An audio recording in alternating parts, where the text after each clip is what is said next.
that's awful. Oh, that's bad. America, land of the free, home of the government run by geriatrics. For the 250th anniversary of America, I thought it would be nice to visit the only Far Cry game to take place there, Far Cry 5. I don't know if people love or hate this one. In a lot of ways, it's more of the same, which is funny because... Did I ever tell you the definition of insanity? Sure, everyone's favorite is Far Cry 3. And it is an excellent game. But each entry gave us something new, something different. And that culminated with Far Cry 5. It's not better than Far Cry 3, but it is my favorite out of every Far Cry released after. I haven't played New Dawn, though, because that was so well received. I think the reason I feel such an affinity for Far Cry 5 is because it takes place in America. Not an America I'm familiar with or have ever been to, but America all the same. It has a distinctly American vibe, and while I haven't been out to Montana where this game takes place, I have had the opportunity to experience a lot of natural beauty in America. I think this game does a great job of capturing it. Hey, we've had culty things happen here, but I wouldn't say that's a distinctly American thing. Although the way that this cult operates has echoes of real cults that did and still kind of exist in America today. Let me explain. This game takes place in Hope County, Montana, arguably one of the most beautiful states, by the way. The locals weren't taking notice of a cult growing in their midst. The ability for this cult to grow their influence and arm themselves was impressive. They started buying up every farm for miles, then the radio station. Not long after that, they even had the fucking cops. Their own sovereign religious state, built right here, under our noses. Their leader is a brutal man named Joseph Seed, or the Father. Those in the outside world are blind.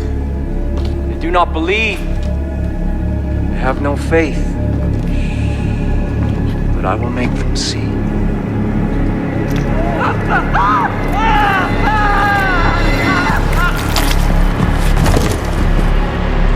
We're a rookie deputy taking a helicopter ride with the sheriff and U.S. Marshal to arrest that cult leader. We see that his followers have erected a statue in their insane leader's honor. The U.S. Marshal is gung-ho to take care of this arrest warrant. The sheriff is trying to temper his expectations. I want you to understand the reality of this situation. Joseph Seed, he's not a man to be fucked with. We've had run-ins with him before. They haven't always gone our way. Sometimes it's best to leave well enough alone. Yeah, well, we have laws for a reason, Sheriff. And Joseph Seed's gonna learn that. I can understand both perspectives here, but I will say I would listen more to the sheriff. He talks to dispatch and she says, "You still planning to go through with this? Over." And it seems like everyone who's been on the ground with this cult is downright frightened of them and don't believe that a federal warrant is going to bring them to heel. We also find out that this group is called Project at Eden's Gate. Very culty. But the locals call them Peggies. I doubt this is a name they approve of. Arriving at our destination, we give the marshal one last chance to reconsider. He doesn't, and we land in front of the imposing compound. You don't hear from us in 15 minutes, send in everyone. Call the goddamn National Guard if you have to. Over? Yes, sir, Sheriff. I'll be praying for you. We're not well received, and the marshal is for sure going to make things worse for us. When we reach the church... When we do this, we do it my way. Quietly. Calmly. You got it? Fine. Hudson on the door. Watch our backs. Don't let any of these people get in. Rookie? On me. And you, just try not to do anything stupid. Father's sermon is dark, and he certainly has an imposing character. I think it's super weird that he's shirtless, not very modest. The marshal doesn't have any chill, and they react predictably angry. They've come to destroy all that we've built. Do not touch that service. Hold on and don't stand down. Everyone calm down. Until... We knew this moment would come. And we've prepared for it. Go. Go. God will not let them take me.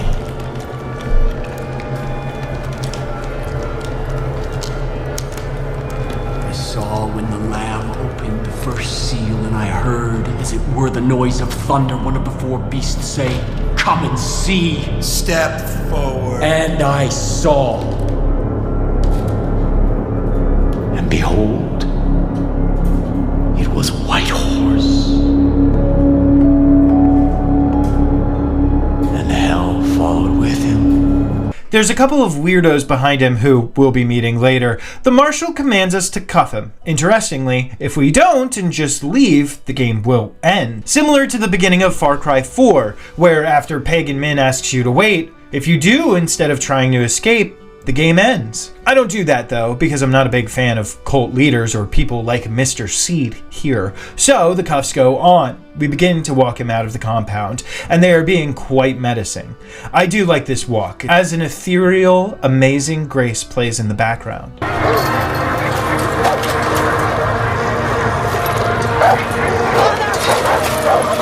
up! Back up! What are you doing? Everyone, keep back! Marshall escalates things, which momentarily slows the crowd. The cultists start climbing all over the rising helicopter, throwing themselves into the blades in a desperate bid to save their leader.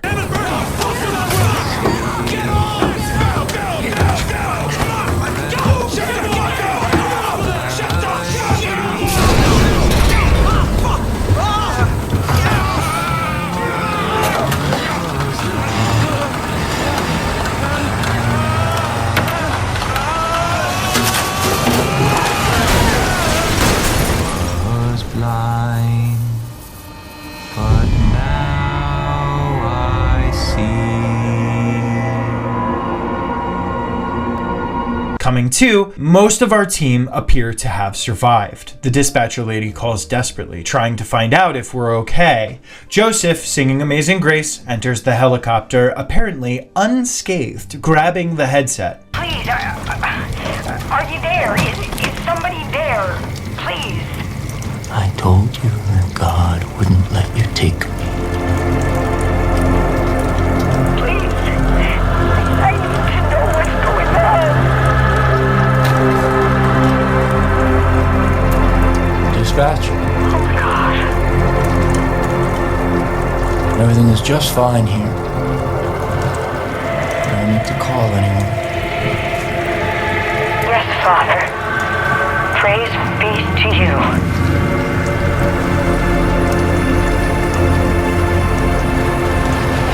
No one is coming to save you. So yeah, that call that the sheriff requested isn't coming. The National Guard is not going to be entering Hope County. The father provides his people with a rousing speech, after which they abduct part of our crew. The marshal leaves us for dead, and we escape, making a mad dash through the woods. Down this path, there's a building that I thought might be safe until I see a cultist symbol on it. I duck low and keep moving. The marshal comes in on the radio stating he'll be hiding just beyond the bridge. After making it to this building, we greet him. Oh, Jesus Christ. Rook, I'm sorry. I thought they got you. Come on. Come on. After sweeping the house, the marshal laments the fact that he didn't take the sheriff seriously. There's a picture of the Seed family, the people who were standing behind Joseph. These are going to be our targets going forward. We lock and load before making a plan to run northeast to the next city and get back with the National Guard. Before enacting this plan, we're spotted. We now have a weapon to defend ourselves, and there are a bunch of foolishly placed barrels. The marshal gets taken down, but he's distracted the cultists long enough for me to reposition and revive him, sending him to go get the car for our escape. It's not that easy though, as we're pursued by more cultists, who are very well equipped with machine guns and trucks that tear after us. By focusing on the drivers and making ample use of dynamite, the trucks are dealt with. Is that a fucking plane? Don't you tell me they have fucking air support. Yeah, so... They fly now! And that is not going to bode well for me. We continue dodging cars, cultists, and cows alike while the airplane drops bombs. How did they get bombs? At Raytheon, we don't just build missiles, we build confidence. We try crossing this bridge, but the cultists are very desperate for us to die, so they blow the whole thing.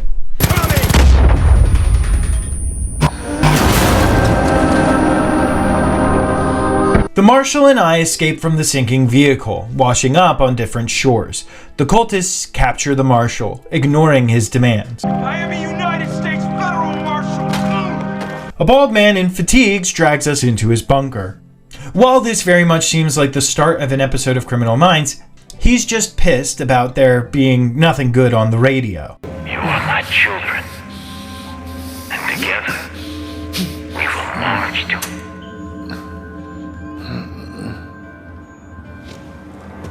You know what that shit means? It means the roads have all been closed. It means the phone lines have been cut. It means there's no signals getting in and out of this valley.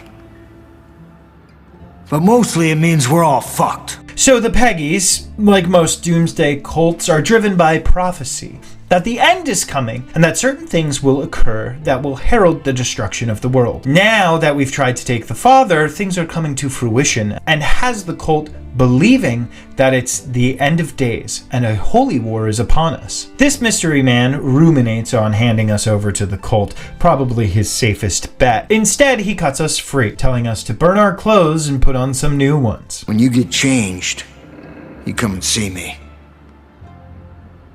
We'll see if we can unfuck this situation. In the character creation, I make the greatest goddamn American you've ever seen. This man has his steak rare and dips it in ketchup.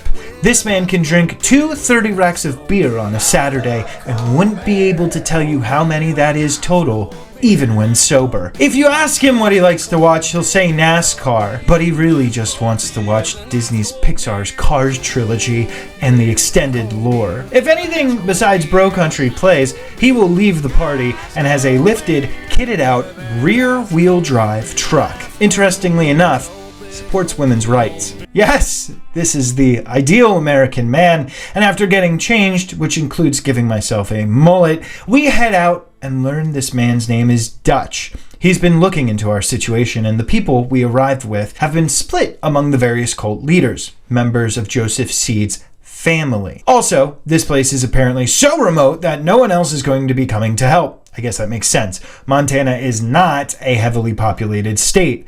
If there aren't constant imports and exports coming through Hope County and all connections were cut, the cult takeover might go unnoticed for a decent amount of time. And yes, the cult has taken over the county. They are taking people from their homes or forcing them to join. Our job, as Dutch tells it, is to gather people in the county who can fight off the cult and find a way to call in the cavalry. We grab a gun and head out of the bunker. Upon exiting the bunker, Dutch explains how we can build the resistance. We can continue to rescue people from the clutches of the cult, destroy property of the Peggies, or do missions for people in the region. Because this is an open world game, there are also outposts that you can liberate as well. Heading up this hill, we see the sign of Eden's Gate goons and find them nearby beating up an innocent civilian. I manage to take them both out with my pistol and head down to free the man. He tells us of a prepper stash, and since our dealings with the Death Stranding, we're pretty good at negotiating with preppers. I'm preparing my family for the Death Stranding. The indicator for the stash isn't far, so we head over to this pump thing. We need to get the power running, so we head to the boathouse. It's locked up, but we can get in by swimming around.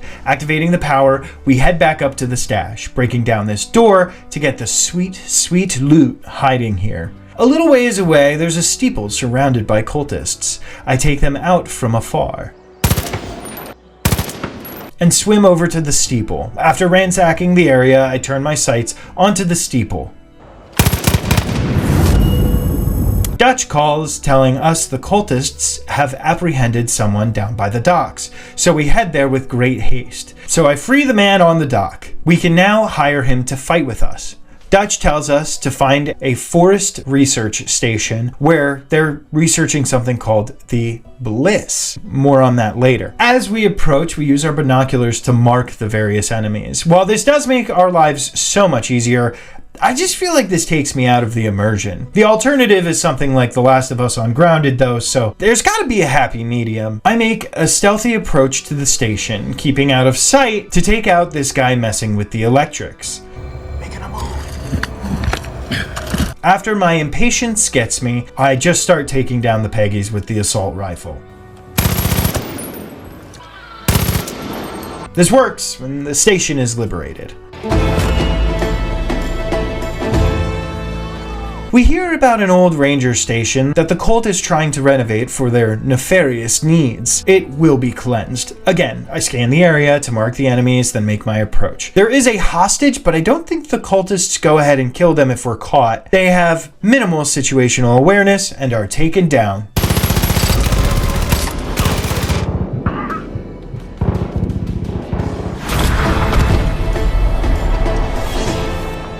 The ranger station liberated.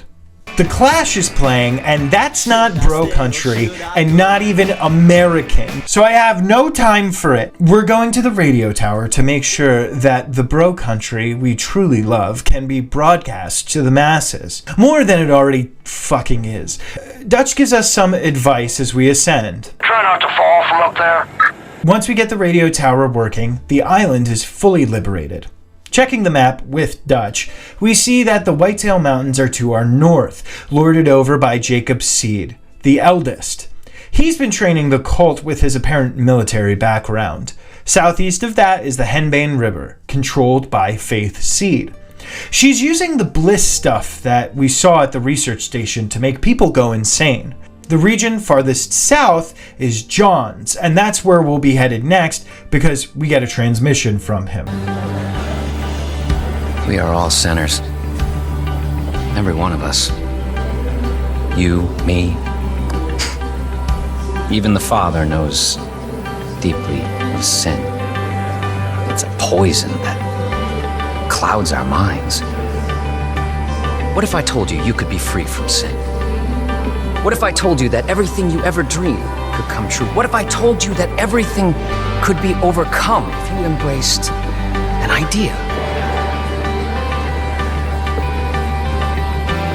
That freedom from sin can come from the power of just one word. Yes! As you can see, this guy is insufferable, and he has the other deputy that was with us in the helicopter. I wish to be unburdened. Yes, I must be redeemed.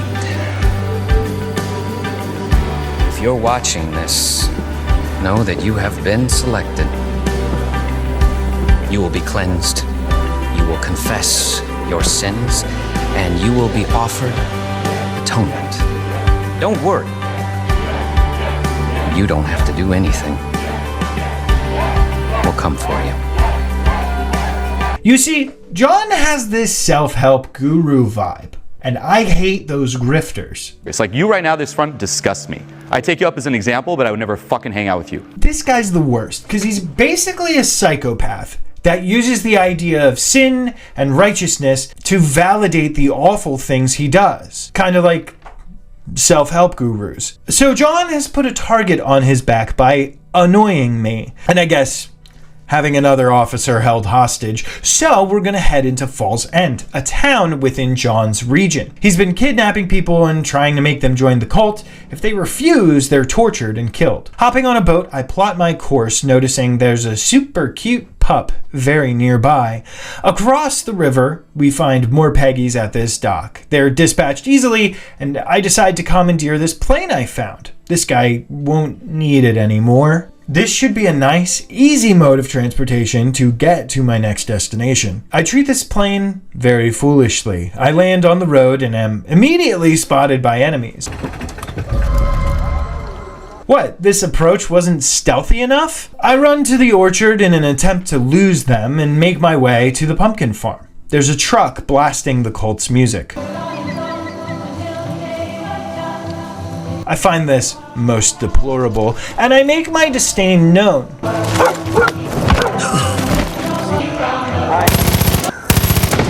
I also rescue this sweet puppy named Boomer. He looks sadly at his deceased owners, so now he's going to be my buddy.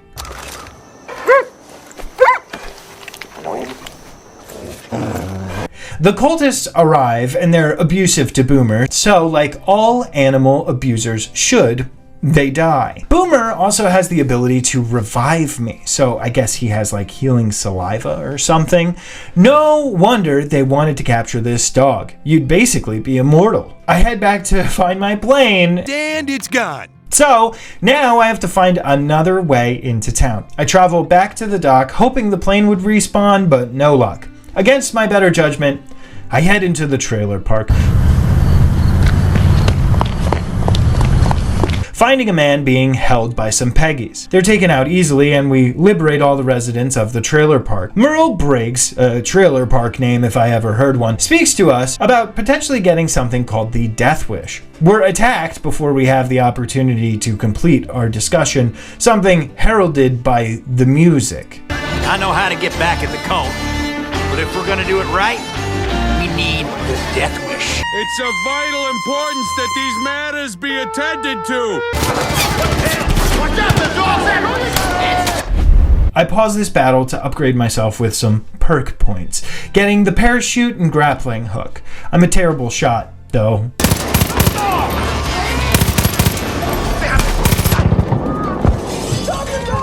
But luckily, I have the Boomer Immortality glitch. The last guy is actually pretty hard to take down, but he's no match for bullets. Merle and I continue our discussion. Good, you came to your senses. Buddy, did you want to die? The Death Wish is a vehicle being kept at US Auto. For now, we take a Peggy car and head off to town, hopefully not getting sidetracked by something again. On our way there, I run over as many cultists as I can. I take the truck into town, breaking down fences and arriving at this red building. At the top, there's a mounted gun, which will help me mow down the cultists. After removing the gunner, I take to pelting the ground troops. They call in air support, but it's no match for me and my infinite ammo.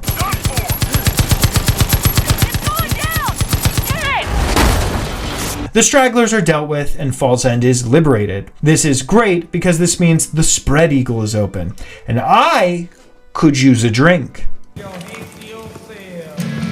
For I know the plans that I had made for you, declared the Lord. Plans to prosper you and not to harm you. Plans to give you hope and a future.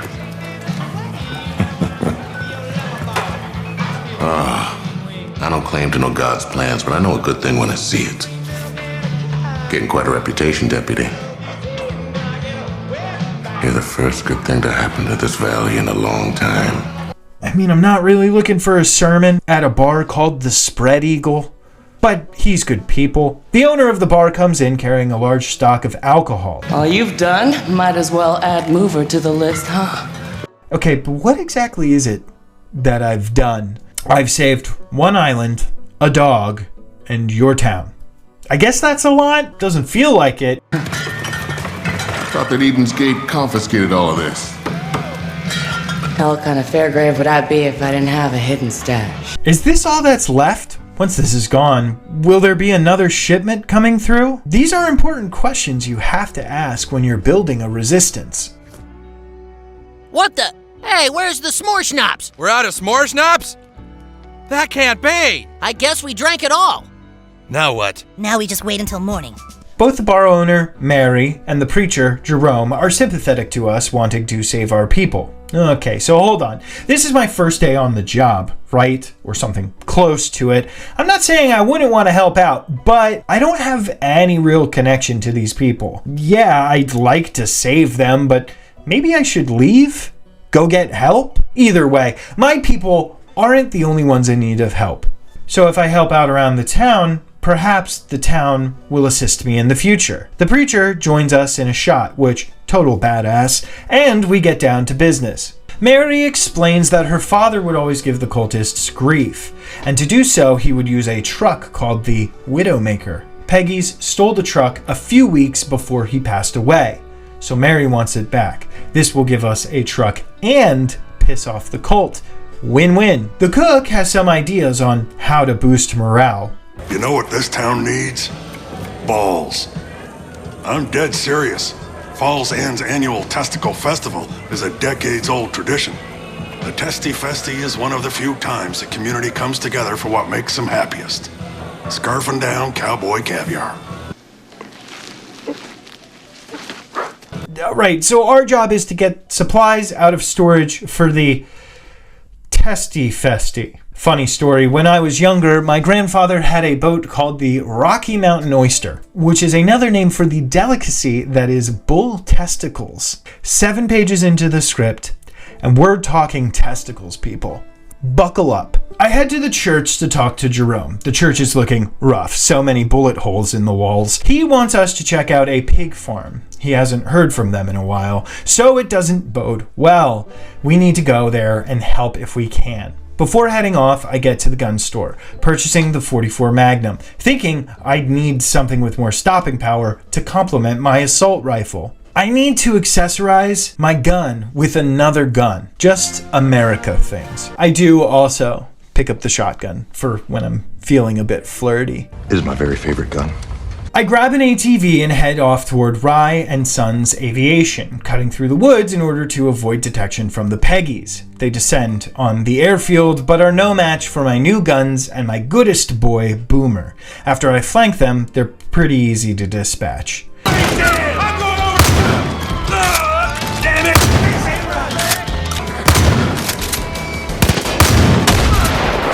We meet up with Nick, and he tells us that the cult took his plane to John Seed's ranch. We need to get out there and return it to him so he and his pregnant wife can escape. I make this my primary goal, as being airborne will make finding locations in this game super easy. There's a big yes on the side of the mountain, echoing Jacob's annoying mantra. I absolutely obliterate a cultist on my way.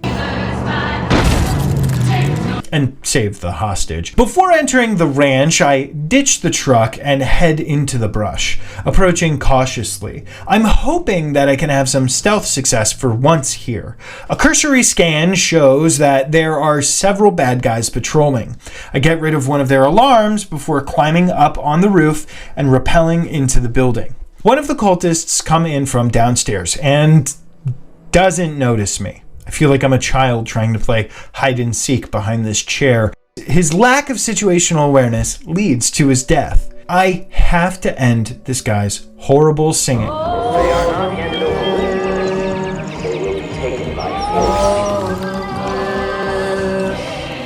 He's out in the open though, and I can't find a way to stealth him. I disable the alarm up here and sneak down to the lower level, heading over to where the plane is being held. Ducking into the bushes, I'm able to step out and take down a cultist. This isn't the best idea, as it alerts some of the Peggies. I am hiding in the bushes though, so they are unable to locate me. Once they pass, I try to make it to the building with the plane, but run right into someone. He runs right into my bullets, and I run over to the hangar, getting the plane and escaping the ranch. We have the obligatory flight tutorial, complete with rings that you have to fly through before we return to Nick's airfield. Nick says some true things. I don't know if you got any little monsters of your own, but I'm telling you, the thought of leaving mine fatherless puts the fear of God in me. And mine ain't even born yet. And while I don't fear any gods, this rings true. Nick also has us blow up a bunch of tanks before we get back to the field. It's stuff like this that I think pisses people off about Far Cry, about Ubisoft games in general. This is so predictable. You got a plane. Now in order to teach you how to fly it, there's these immersion breaking rings in the sky and tanks you need to shoot to blow up. I kind of wish it was just like, here's how you fly, do what you want. Eventually we make it back to the airstrip and bring the plane in. He explains that this plane has been in his family for 3 generations, which is both impressive and concerning. How old is this thing? Kim is taking her sweet time getting out to the plane, and before she does, the Peggies show up. I'll hit him high, you hit him low. What do you say, partner? Hoorah! So again, we're defending Nick's home, making sure that the cultists can't get to his wife in the house. Most of them run right into my shotgun, so that's not too difficult to handle. They then attack the hangar. This time the Magnum comes out and I'm able to flank them and take them out one by one. Another wave attacks. This time there are snipers on the roof. Nick says he's going to take care of them, but he takes his sweet time, forcing me to try and dispatch them with my Magnum. The next wave approaches from the trail, while more come from the road. The ones on the trail are taken care of quickly. The others force me to take cover in the garage. After dealing with this wave, Nick uses a bomb to dispatch the group on the runway. Weapons up! Bombs away! Even more show up. But again, they are no match for the shotgun, and the assault on Ryan Sun's aviation is ended. Nick tries to leave with Kim, but she refuses. No. Come on. This is our home. Kim, you just don't understand. Don't understand what? That they're stealing our land and kidnapping our friends and doing God knows what else? Kim. Nick, your grandfather built this place. You really want to turn your back on that?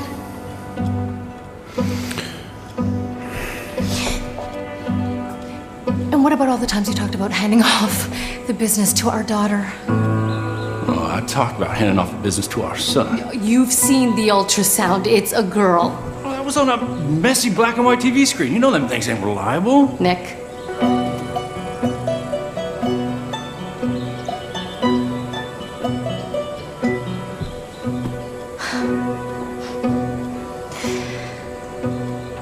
I love you. So Nick decides to help us. Well, deputy, looks like the Rye family's digging in. Hey, listen, if you need any air support, you give me a holler, okay? You and me, you'd be like Butch and Sundance. Nick, they both died at the end. Ah. Please take care of him. We have a new ally, and a shiny new plane we can use. Our antics have pissed off John, and good, but these people are as delusional as they are insufferable. Someone out there is not playing by the rules. Someone is taking from us, stealing what rightfully belongs to the Father. They are a murderer and a coward. But God sees them. Once we get airborne, Mary calls saying that this escalation means that John is going to send his best goons after us. Kim also calls to tell us there are some tankers that need destroying. 3 in total. First one is easy, but the other 2 start moving to escape. Both are taken down with relative ease. But then there are these helicopters that we need to also destroy, which sucks because my plane is having trouble. They both go down, even though one is very stubborn. A Chosen is sent after me, which ends poorly. They're like Eden's Gate Special Forces. They do not screw around. Be careful.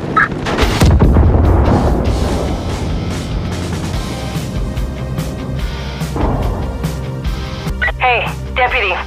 If you need another plane, come back to our airfield. We got a bunch in the hangar. Thanks, Kim. I'm currently dying from a plane crash, but I really appreciate the offer. Boomer heals us up, and I have no clue what happens next.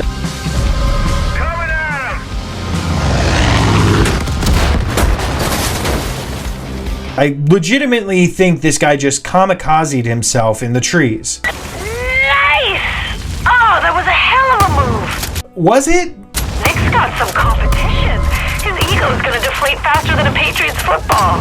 Wow, that's a very topical reference. There are Peggies at this random house, so they're dealt with post-haste. I grab the takedown mastery perk before John gets on the radio, just being annoying. I know the feelings that drive you. I know them intimately. But I can help you, deputy. I can wash away these sins. I can cleanse your soul. It will be difficult, and it will be painful, but it will be worth it. My people will come for you. They will bring you to me. Don't fight it, because the harder you resist, well, the harder we'll have to scrub your soul. So, as we approach another church and try to help a resistance fighter, we become marked. This means that John is going to send everything after us in an attempt to capture us. I go ahead and defend the church, meeting up with Grace. She wants us to defend the graves of war heroes around the church, including the grave of her father. We're attacked by several rounds of enemies and are tasked with making sure that the graves don't take too much damage. A sniper rifle is provided, which goes a long way to help taking out the enemies. There's a bunch of them though, and they seem to keep coming. Eventually, they try to make their way to the church roof. That doesn't go well for them. These flamethrower enemies are particularly annoying. I try to hit the tank on his back, but from this angle, I just keep hitting his body. The Colt must be onto something because the amount of bullets this guy takes must be supernatural. He can only really damage me if I get too close though, so the trade-off is worth it. Eventually, they retreat. I keep firing until I'm sure they're gone. The monuments are all saved, but the entire area is scorched, so I'm not sure if this is a win or not. Grace is grateful for our assistance, and we find this lady who gives us a quest to stop cultists who are baptizing people against their will. Our conversation is rudely interrupted by a bliss bullet, which apparently knocks us out. Rude how the game allows this to happen during a lovely conversation. There's that deputy. Apparently it's nighttime now, and the cultists are taking me to the waters, I guess to be baptized. Like the people she was talking about, I come to basically being drowned, and honestly, I'd rather that than having to listen to John. He's so close to granting my wish. Not this one.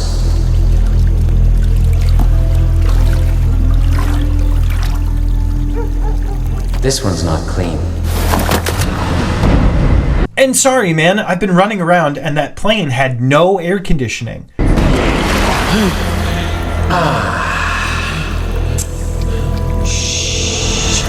Mop the cleansing, John. The father shows up, chastising John for using this cleansing as torture. Bring that one to me.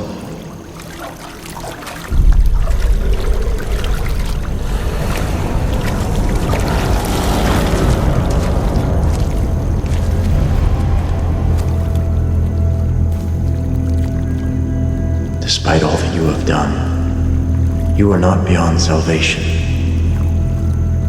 You're not here by accident or by chance. You are here by the grace of God. You've been given a gift. Now it remains to be seen whether you choose to embrace it or to cast it aside. This guy is absolutely crazy. This one shall reach the atonement, or the gates of Eden shall be shut to you, John. Yes, Joseph.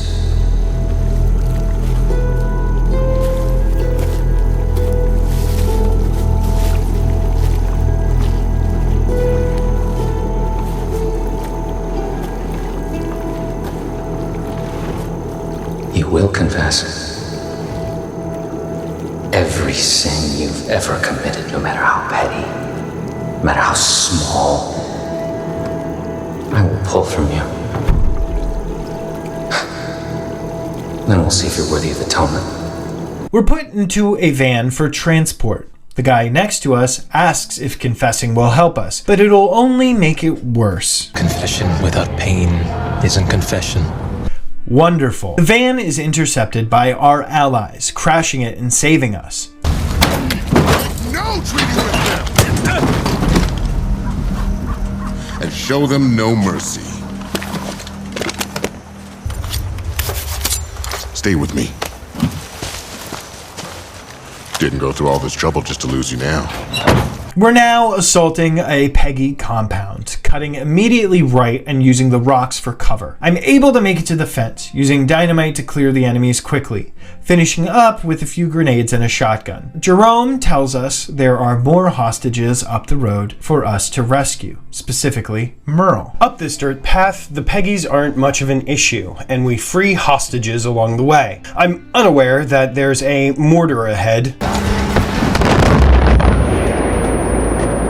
and I have to find a safe path around it. These caves marked with green flares are where you have to go to avoid them. After each explosion, I make my move to the next safe zone. Once we zipline across the river, we make our way up the hill to the mortar. I make sure to stealthily take out the mortar operator and shotgun the other two up here. The Peggies say some unholy things as they die. Oh, fuck yourself, sinner!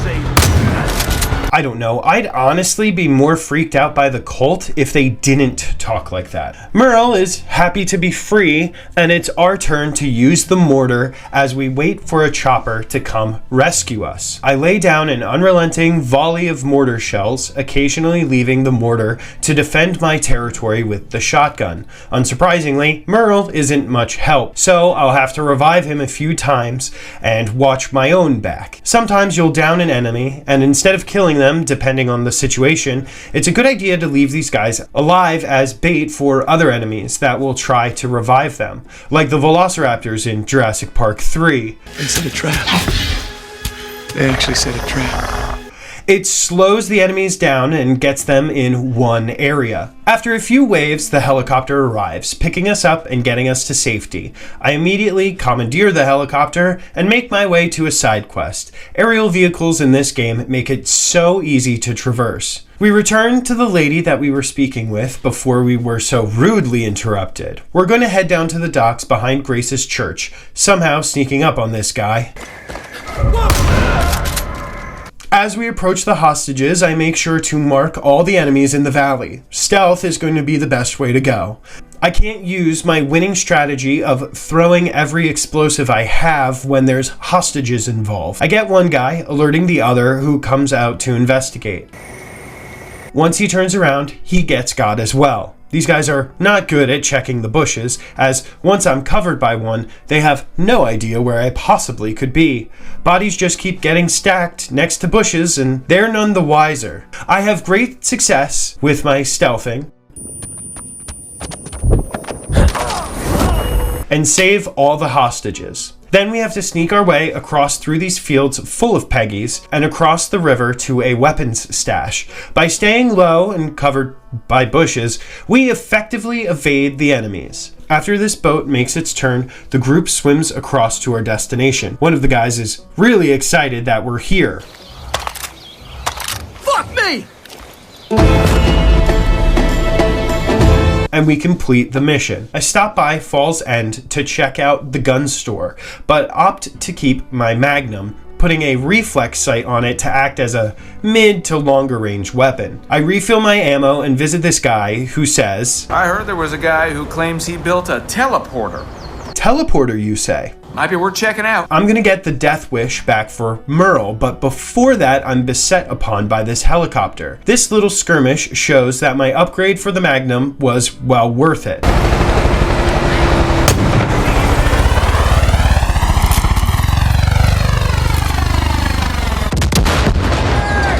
The ground troops are also dispatched before we head down the hill to US Gas. Approaching slowly, the first guy is taken out pretty easily. Rounding this corner, I'm able to mark pretty much every enemy. I make my way around the yard using the junk strewn around as cover. After taking care of the guys in the backyard, You will say yes. Done the preparation of our life. I head to the interior. There's a guy with an awful singing voice here.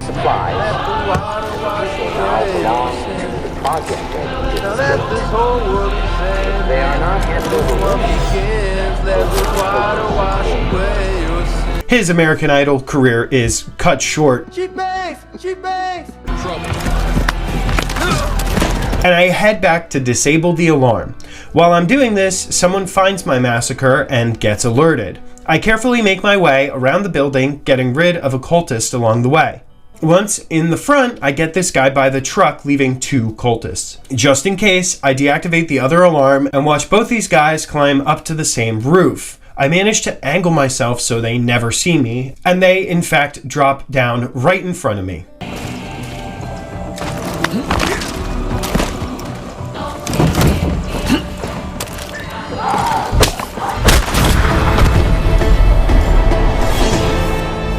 So I don't think lighting the truck on fire is a great idea, seems wasteful. I chat with someone in the garage who needs to let his people out of the storage containers around the property. I just need a bit of time to catch my breath. It's not that hard, dude. We don't go very far to finish this up, but we're attacked by a black bear while we work, which is not ideal. It's taken down and there's another one right behind it. Once they're done for, I set about looking through the containers for survivors. The last one is in the bathroom behind a locked door. The key is on the counter in the office. I stop by the gun store, which is just this dude with a folding table selling them out of the back of his van. Only in America. Merle gives us the bad news that the Death Wish is missing. It has a mounted .50 caliber machine gun in the back of it. Only in America. And now the cultists have it. Like most American cars, it has one significant weakness. Thing guzzles gas the way I do beer. If we're lucky, the Peggies are filling it back up. The gas station is right down the road, so off we go. I try to approach from the rear of the station as to not alert the Peggies and have them run away with the truck. Unfortunately, there's a time constraint and they take off. I grab one of the cultist trucks and tear off after it. I'm going to have to shoot the driver in order to stop the vehicle, something that's actually pretty hard. Trying to keep this inadequate truck in line while also trying to hit the constantly moving driver in the Death Wish. Eventually, the guy gets out for some reason, maybe to get on the turret, but he's taken down before he has the opportunity to fire. I bring the truck back to Merle at the garage so he can join us for his revenge rampage, getting into a road rage incident with a bear. Is it ever good to see my wheels?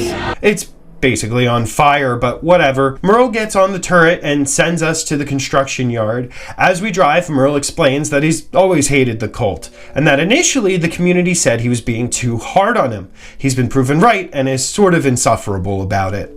Our job now is to smash through the Bliss containers while Merle shoots at the cultists that try to stop us. We're then responsible for clearing out the remaining enemies. Easy to do with a car that has a mounted .50 cal. Because of our success, Merle gives us the Death Wish, the thing he seems to love almost as much as beer. It will be put to good use though, Merle, so thank you. John calls, claiming that Jerome isn't really a man of God, but like, neither are you? I know in their brainwashed minds they might think that, but really they're just following Joseph, not God. Next, we're going to check on that guy that apparently has a teleporter running into cultists along the way. I run around and turn off the generators set about the property. I'm able to get them before he asks for our help. This guy, Larry, believes that something terrible is going to happen and that we can't really talk about it because they're always listening. These listening devices are on top of a telecom tower, so it's going to be a climbing mission. After killing Peggies and freeing a hostage, I get to the tower. There's a wolf in the fence that I unleash on the enemies, having it clear them out instead of myself. When it tries to take me down, I just jump on the truck. The climb isn't difficult, I just use the grappling hook and ladders. We'll have to shoot all of them down to complete the mission. Dude shows up flying a helicopter, so we have to climb. Who gave this man a helicopter? Who gave him a license to fly? From this angle, we'll get rid of the rest of the dishes, and our man explains the imminent threat he's so concerned about. There's a scientific term for what we're up against. Aliens! And not the fun kind that will slip a probe in your back door. Oh, no! The ones we're up against are selfish lovers and real dickheads. We find this man's compound has been invaded by Peggies. We'll have to get rid of them if we want to know what Phase 2 is. Beats the hell out of me where they went. Yeah, dude, maybe the helicopter that's in the middle of the field there? Maybe check that place. Heading through the house, I try to get an angle on the last few enemies. A well-placed grenade takes out most of them. He tells us, "You need to see the truth with your own eyes. You need to see that they are already here, under the radar. Scouting parties who study us, sizing us up for the inevitable showdown." So cool, I guess we're alien hunting now. We're supposed to head out to the crop circle to investigate this alleged alien activity. He's gracious enough to let us borrow his helicopter, or we steal it, doesn't matter, and switch gears, literally flying over to where the Widowmaker is being stored away in a grain elevator. I land in a field next to it and use the trees as cover as I head over. I can't really get a good read on how many Peggies are hiding in there, so being successfully stealthy is going to be difficult. First guy goes down easily, but the door to the Widowmaker is locked. We're almost seen as we head to investigate the house. I have to mention, this whole time we're hearing John torture the other deputy while this lilting, uplifting music plays in the background. I think that this juxtaposition is so well done in this game. The soundtrack is one of my favorites in general, but it truly is unnerving, especially when we round the back of the house to find massacred people. I'd like to point out the hypocrisy here. The project at Eden's Gate has been subjugating and killing people all over the country. But when someone like myself tries to fight back, they take it as an affront to them. It's like David in The Last of Us. Like, okay, dude, what would you prefer me do? Die nicely for you? Actually, the cult might want that. The cultists stalking the house had a key to the shed, revealing the Widowmaker in all her glory. As we escape, a Peggy comes over the radio, alerting everyone that we're en route. This ATV must have super glue on the seats. Lean back the phones in. Don't let it through. And these roadblocks are just a joke. The truck also has front-mounted turrets. Only in America. That, plus its girth, makes the Widowmaker pretty unstoppable. Helicopters might be an issue though. Luckily, we don't deal with one for long and continue our twisted metal rampage through the roads of Montana. After stacking a pretty high body count, we're for sure blowing through any deductibles. We return the Widowmaker to Falls End, returning it to its rightful owner and professing our love for Mary May. I mean, what? She allows us to use the Widowmaker in the future. I don't have an aerial vehicle right now, so I grab the gas-guzzling Death Wish. I head to Hyde's farm to get the items for the Testy Festy, posting up with the mounted gun to take out a cultist boat and jet ski. We steal this godly-looking jet ski and take it to this little island where these guys are just hanging out with a dead body. When we pull up, we find that vultures are flying around and have eaten the key to the barn. Not sure if vultures would do that. Our job is to take the vultures out and find the key. Usually, I think this might take someone a while, but literally the first vulture I kill has the key. So we open the barn and get the truck with the Testy Festy materials towed behind us. I guess we have to sort of be careful because we have a trailer, but the drive is uninteresting. The chef explains that we're going to now have to find different kinds of testicles. Shredded, roasted, and blue. Ew. First two are simple. Tractor mulcher and some fire should do the trick. The third one, well, let's just say interrupting a bull when he's playing hide the salami is one of the most dangerous things you can do. That's what makes it taste so good. At the gun shop, I never really noticed how messed up this place is. It's been a couple of days, dude. Do you maybe want to clean up? I immediately get the better shotgun, expanding the magazine, and the bolt-action rifle. We ask this lady about a prepper stash, and she tells us that someone from the Resistance holed up in the boathouse. Of course, once we get there, we're attacked by the Chosen in an airplane. He loses interest after I hide under the bridge. Climbing to the roof, I'm able to take the guy, taking potshots out,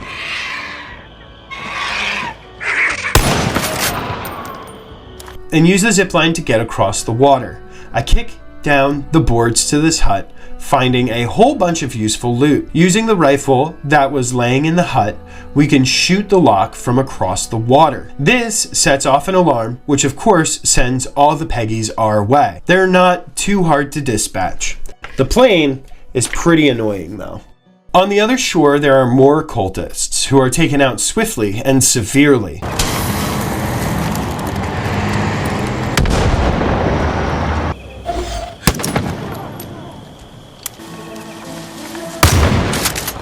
Ducking inside the prepper shack on the water is a good way to defend yourself against them. Inside the shack there are all kinds of goodies and money laying around. When we leave, there are still some stragglers. Where'd that one come from?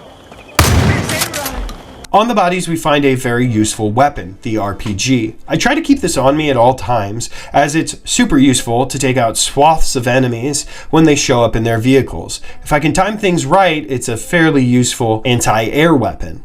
There's someone named Wendell who needs our assistance, but we run into more Peggies. There's only a few enemies haunting this area, and they're promptly dealt with. There's a ladder on this water tower that you have to shoot. This allows you to zipline down to this fortified area. Breaking the lock on the gate, we use the truck to move this trailer to get into the bunker and the garage. Seeing this absolute thing of beauty, ooh, everyone's gonna think my penis is so small, which is perfect because everyone will be stunned by how average it is. It's important to temper expectations. That way, no one can be disappointed. I head over to get Nick's plane and use it to take out these convoys that have been prowling the map. First convoy is destroyed quickly, even though my plane flying is sickening. The second one makes my plane make some very unhappy noises as they get a few hits. I can never really time dropping my bombs correctly, but either way the convoys are defeated and we piss John off just a little bit more. John states that his men are coming for me.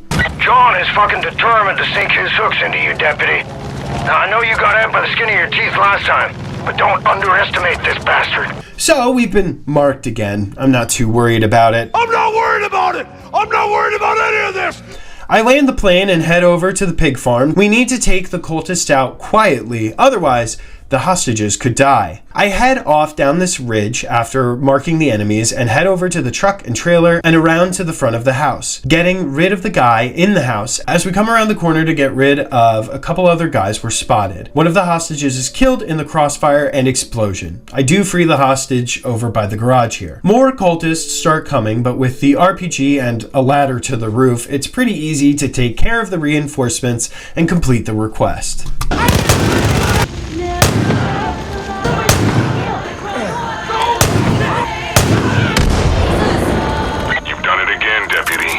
I'm still marked according to intercepted radio signals. I get my plane and take off as fast as I can. I'm fairly sure they can't get me up here, so hopefully I can circumvent being marked. I fly the plane to Falls End and talk to Jerome. We have to head over to the trailer park again in order to save a cultist defector. Jerome says something that I sort of agree with. We need to be open to forgiveness. If not, we're no better than the cult. I take the plane over to the trailer park so I have access to it once I'm done. On the way, I'm attacked by a Chosen, which is annoying considering they have a much better plane than I do.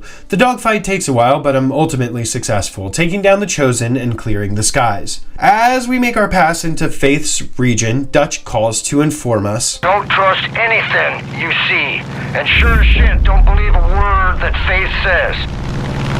Also, steer clear of those white flowers. They seem harmless, but they will fuck your shit up. If you don't believe me, just wait until you come across some of those shambling junkies. Cult calls them angels, but they'll tear through you like shit through a goose. We're not going to deal with Faith yet. No, John needs to be ended. Jerome calls a little too late to inform us that...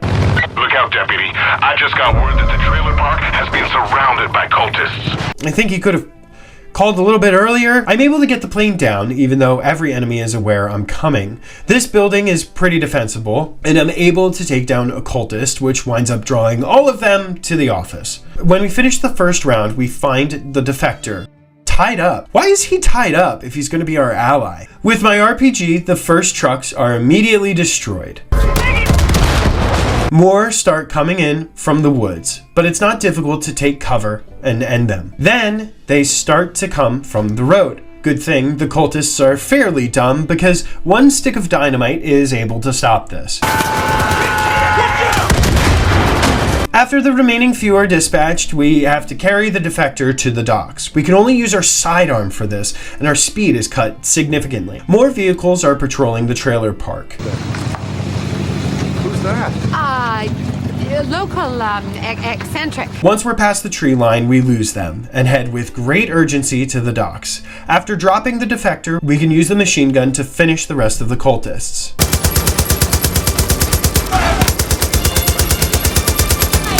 Turn in the other cheek. That is the righteous path. What?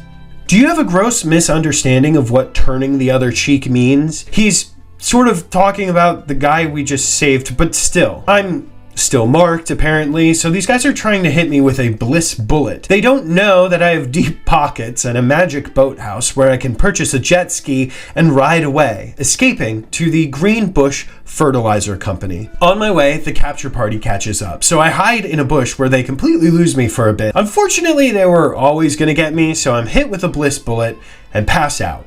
Awaking with these two absolute winners, suggesting they just kill us. But that is not the will of the Father.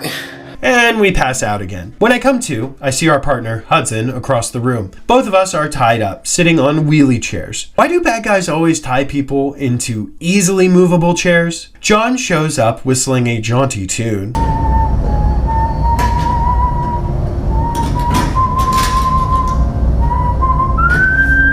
He begins his Joker monologue. My parents were the first ones to teach me about the power of yes. I don't know how I got these scars. He further explains that Joseph was the one who came to him and told him he was being selfish for being tortured and not doing the torturing. The best gift isn't the one you get, it's the one you give.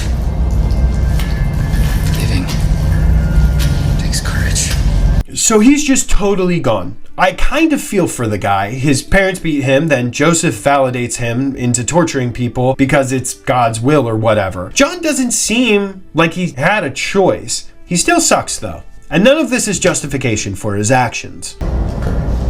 So who wants to go first? I immediately say that I want to go first, hopefully buying Deputy Hudson some time while I take the brunt of John's wrath. Luckily for me, he decides to take Hudson away. I'll be right back. This is not the best idea as I am in a wheelie chair. I am completely mobile. What an absolute oversight. He's deranged, but not very bright. Falling down the stairs, I'm able to escape from the chair and discern that I'm in some kind of bunker. I head back to the torture room, searching it, finding a pipe for a makeshift weapon. I make my way stealthily through the bunker, taking out everyone in this bunk room quietly before moving into the hallway. Guards are quite inattentive as I bash them on their heads. Once we get through this door, it's easy to head through the pipe and take out the guards here. Take it easy now.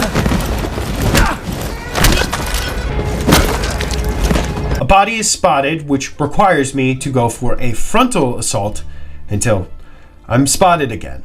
Everyone here just has melee weapons though, so I can actually outrun them to hide, then take them out slowly, including this smoky looking enemy called an angel. These are people who have been overexposed to bliss, the stuff they keep knocking me out with. In this closet, I'm able to find a magnum, which will help later. But for now, I stick with the pipe. Throughout all this, we hear John torturing the deputy. You're going to tell him your deepest, darkest fears.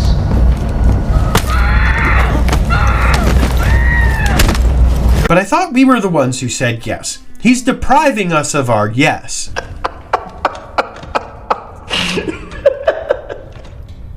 Now the whole world's gonna know that you died scratching my balls. Approaching the window, we see John preparing Hudson.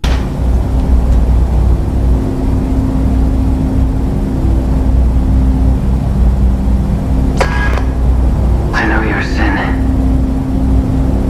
It drives you. Every thought, every action. Your sin is wrath. So, I'll indulge you. Become wrath.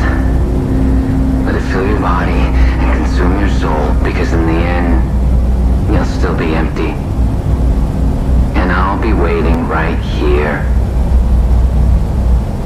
We both will. He then floods the bunker with bliss, forcing us to make a hasty escape while also feeling just a little bit high. I try not to fight too much as there's a minute and a half until, I don't know, the bunker closes or something. I'm able to make it to the stairs, taking out 2 cultists that come after me. I keep running into sunshine and into the woods behind the bunker. John starts sounding like a hypocrite. Your sin consumes you, blinds you to all the harm you inflict.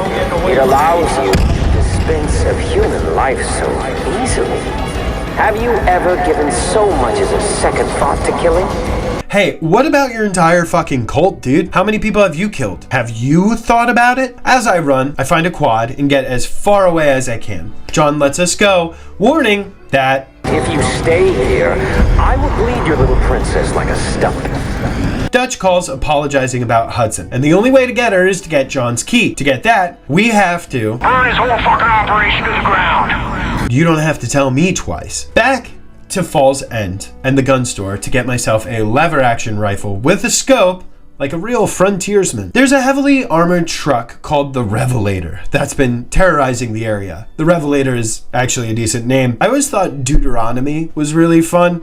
That's part of the Bible, right? I figure I should take the truck with the front-mounted machine guns to deal with this. So I grab it from the garage and head off, dodging some cows and healing my allies from the aftermath of a pretty serious fight. When we arrive at this crossroads, we hear the horn heralding the arrival of the Revelator.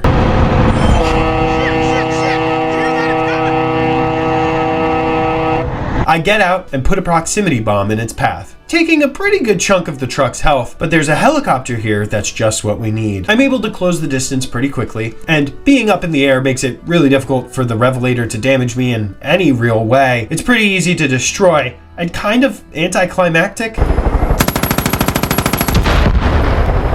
I don't know. I feel like the first time I played this game, I had a hell of a time with this. No, you just need the helicopter that the game gives you at the crossroads. Back to Falls End, I listened to John ramble at us about not saying yes, but we most certainly did back at the bunker. He threatens Hudson as we continue to dismantle his operation. Off to another enemy outpost, this time on this farm. John's sermon here is so annoying. That our obsession is consumption, relentless consumption. You see, we need to have the next best phone. And then to go with that phone, we need a new watch, or we need the best glasses, and then we need a new bag to put all of our stuff in. And then, of course, we need streaming music. We do not need streaming music. Fuck streaming music. But what a tired point. I bet if I had $1 for every pastor that did this exact sermon, I would have as much money as Joel Osteen. Can't spend money in hell, Joel. Might want to start giving back. I get into these flowers over here and sneak my way to the heavy by the house, carrying his body and hiding it. I then head over to the window of the house, getting rid of the guy here to find my favorite weapon again, the RPG. I free one of the hostages and take care of the other one outside. Further than you. I continue my quiet attacks. I'm able to get rid of all the enemies without incident. Whoa! Freeing this farm from cult control and bringing the cows back, baby! Look at them go! I stop by the shop and get a silencer for my bolt-action rifle, like a real frontiersman. Some of the cows have escaped and need to be led back to their pen. Thus begins the mission, cow punching. To scare these cows, I blow up this silo. That pisses off this bull here who is just going to town on these fine ladies. He doesn't charge, so I'm able to do as the mission requires and do some soft cow punching to get them where I need to go. There's another outpost that will get us closer to our confrontation with John, this time at the fertilizer plant. With my scoped, silenced gun, these shouldn't be too difficult. Up on this ledge by the billboard, I get this cultist up on the roof and the guy just below him. The sniper high up in the building is dealt with. This isn't enough to stop me from getting spotted. Of course, the alarm sounds, and this isn't successful, so a retreat deeper into the woods is necessary. They all congregate by this red barrel, which is not very smart. And the stragglers don't stand a chance, especially after I do the Jurassic Park 3 Velociraptor technique of downing one guy, leaving him alive, and waiting in the shadows for anyone that comes to save him. If I'm spotted, well... A Resistance fighter tells us about the Copperhead Rail Yard, another outpost that we'll probably have to clear. There's a helicopter on the roof, so I commandeer it and head over to Zip. Zip here is a little on the crazy side.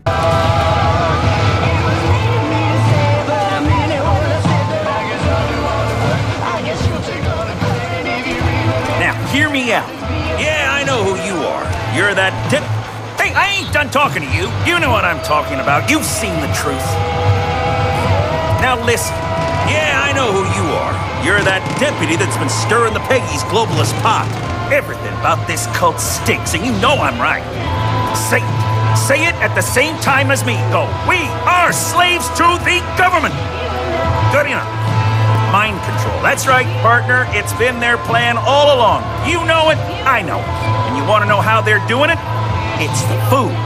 Well, not anymore. You and me are gonna fight the government sideways. Okay, I don't really want to get into a vehicle with this obviously deranged man, especially when he ascribes to all the conspiracy theories. The anniversary of baby farms, chemtrails, weather manipulation, pesticides, genetically modified this, that, and the other.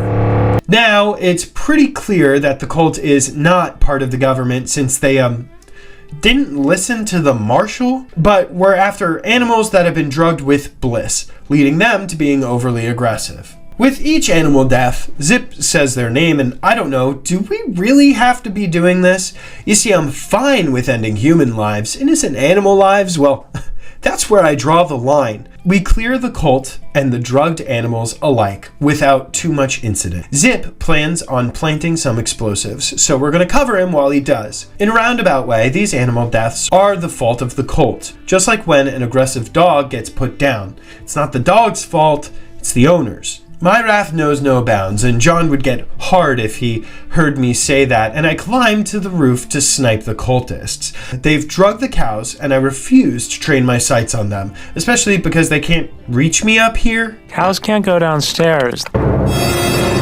Explosives and my superior position lead to the cultists' end.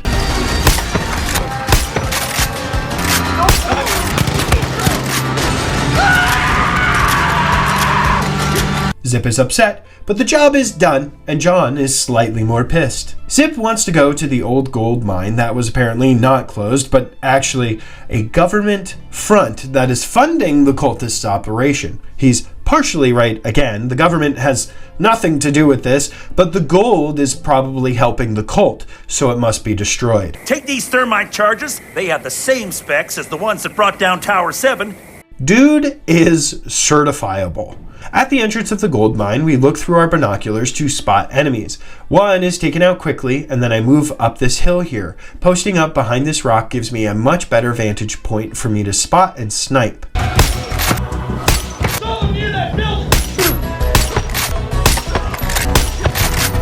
After clearing most of them, I zipline over to get to the building to start planting other explosives. There are still some stragglers that I missed. One meets my revolver. With another zipline, I plant the last explosive. The enemies are alerted and start descending on me. Our job now is to prevent them from disarming our bombs. This is much tougher. The enemies are on high alert and are rushing faster than I can stop them. The shotgun is the best option here as I run around blasting.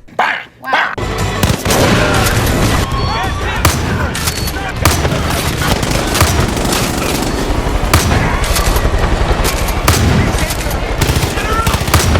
Eventually, a helicopter shows up, which is not ideal. I decide to ignore it and just keep running around, stopping people from defusing my bombs. Rude. The bombs are armed.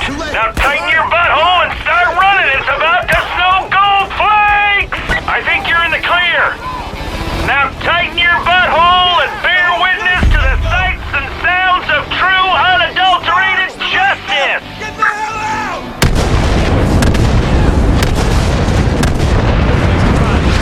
And And with that, we have ended the globalist, elitist agenda, or whatever. This pisses off John enough to have him make his move against Fall's End. He tells us to get there and get ready to say yes. We find an ATV and rush to Fall's End. At the church, John has done some decorating, and once we enter, we're knocked out and restrained. John is tattooing us, going on like the psycho he is. We see Nick has some fresh ink, and Jerome has a fresh wound on his chest. John tries to go ahead with his ritual. Are devoted. We are gathered here to bear witness.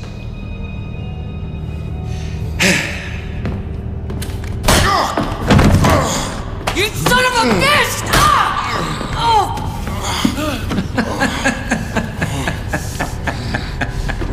Let's try that again. Are devoted. We are gathered here to bear witness. Are devoted.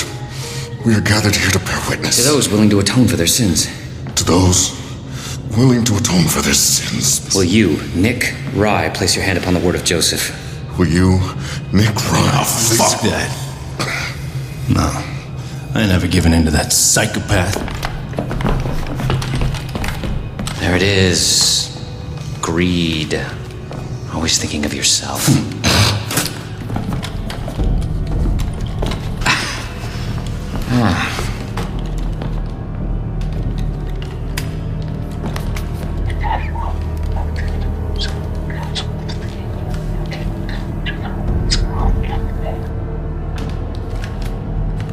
Whatever he said convinces Nick to do as he asks. I imagine that John was threatening Kim and his daughter. Even though Nick agrees to atone, John skins the part of him that was tattooed, stapling the skin to the wall of the church. John's attention turns to us. Will you, deputy, place your hand upon the word of Joseph? Will you, deputy, place your hand upon the word of Joseph? Renounce your sins and admit your transgressions. And renounce your sins and admit your transgressions.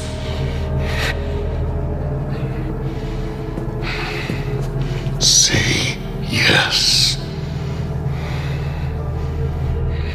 It's just one word.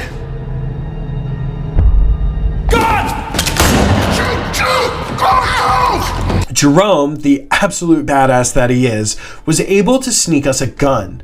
We get John in the ear and he runs away like a bitch. We exact our revenge on the cultists in Fall's End before cornering John at his ranch. I hop on the turret while Mary drives, defeating people, vehicles, and planes along the way.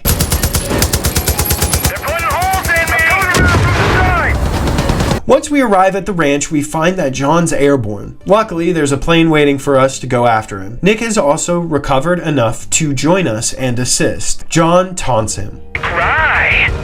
Have you already forgotten what I told you? Fuck you! You're a goddamn demon, and we're gonna send you straight back to hell! You hear me? You're a dead man!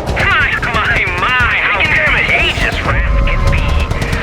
I'll just have to kill you both. We enter an extended dogfight in which John just won't shut up at all. The Father gave you a chance for salvation and you threw it away. He's shot down, mostly by Nick because I'm not great at flying the planes. He parachutes out of the plane and I land, finally ending John with my rifle.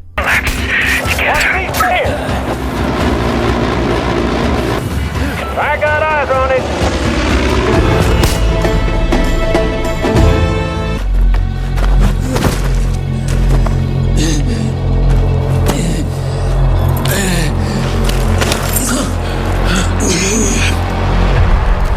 What if Joseph is right? Did you ever stop to think about that? Everyone thinks he's crazy, but he's not. Look around you. This world is on the brink. You can feel it in your bones.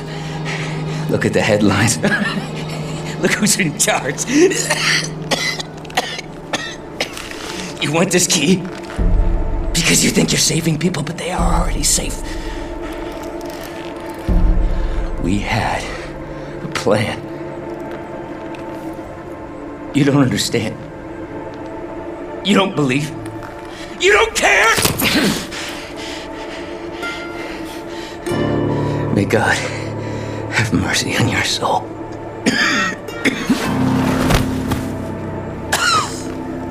Insufferable till the very end. With his key, we can enter the bunker and start clearing the remaining Peggies and saving their hostages. As we get deeper into the bunker, we start to see a lot of the depravity of John. For as much as they think they're doing the right thing, why does that support this? We do find Deputy Hudson alive, although she's not like super happy to see us.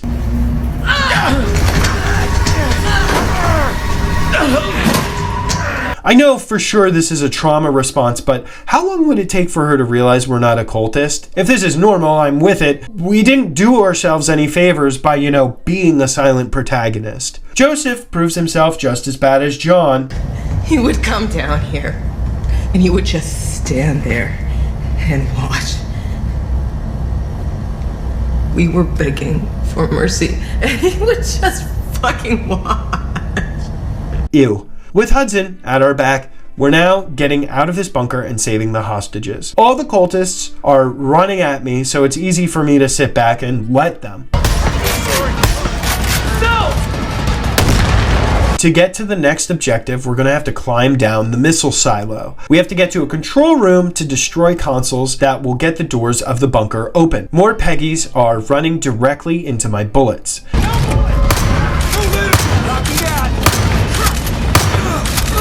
I have a bit of difficulty completing my task. Cultists keep running in when I'm trying to get a job done. They called IT to help, and this is how I help. Violence and technology, not good bedfellows. Through another couple of silos, we climb our way higher and higher. Once we arrive at this final room, we have to flip switches to open the hatch for a helicopter that's coming to save us. While we try to complete this, more cultists arrive. How the hell are there this many of them? As the bunker is set ablaze, the helicopter shows up, allowing me to grapple onto it as we fly away.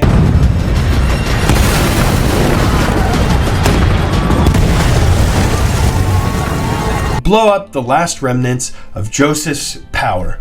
God bless America. Back at the Spread Eagle, everyone celebrates the first major victory against the Peggies. Nick and Jerome should probably go to the hospital. No, I haven't, had a patch of skin ripped off before, so I don't know, maybe it's not that serious. I tried to make moves on Mary May, but she's just not into me. Poor Deputy Hudson needs therapy more than alcohol, but I guess this is the best we can do right now. At least she's safer than she was. We see Joseph, I guess, relaying this message over the radio. My brother John was loved by few, feared by many, misunderstood by all.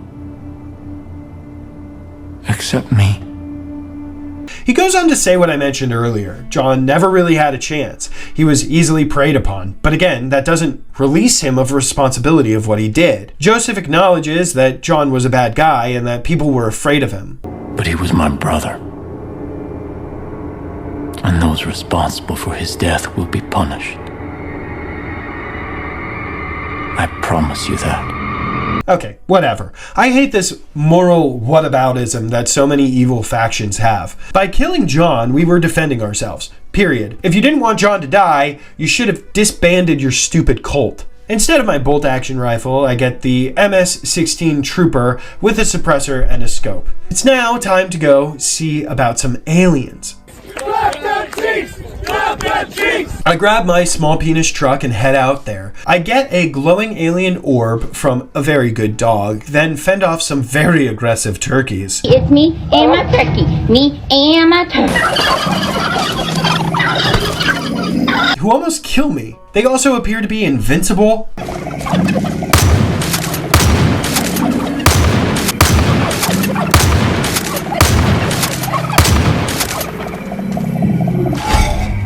A cultist is guarding this cow that appears to have pooped out the orb, and the last one is up at the top of this silo guarded by eagles. To get up there, we have to climb this ladder, then jump and climb out the way up. Deputy, Anne says you've acquired more than enough samples. Bring them to me. Quick, quick! that, we can now return to Larry, but he still needs more power to complete his project. We'll have to get to a transformer and divert the power to his house. Of course, once we get to the station and start our work, an alarm sounds. Is that an alarm? Were the stakes not high enough for you yet? Bringing all these enemies to descend upon us. I prep for this though, placing a proximity bomb down where they're going to pull in, a move that pays dividends. The power is successfully rerouted and we return to Larry to observe him teleport away or get disintegrated. I'm not sure what happened.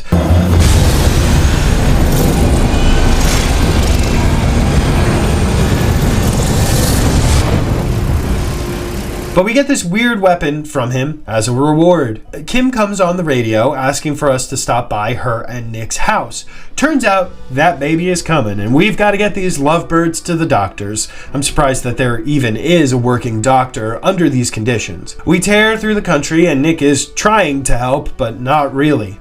Remember that time I came home 3 sheets to the wind and knocked over that vase from your mom? Then booted all over the bathroom before passing out in the hallway? When I woke up that next morning, you remember how you were breathing? Did you forget about that? Yeah, I had forgotten all about that. I do fail a ramp jump somehow. Oh no, hang tight, Kim!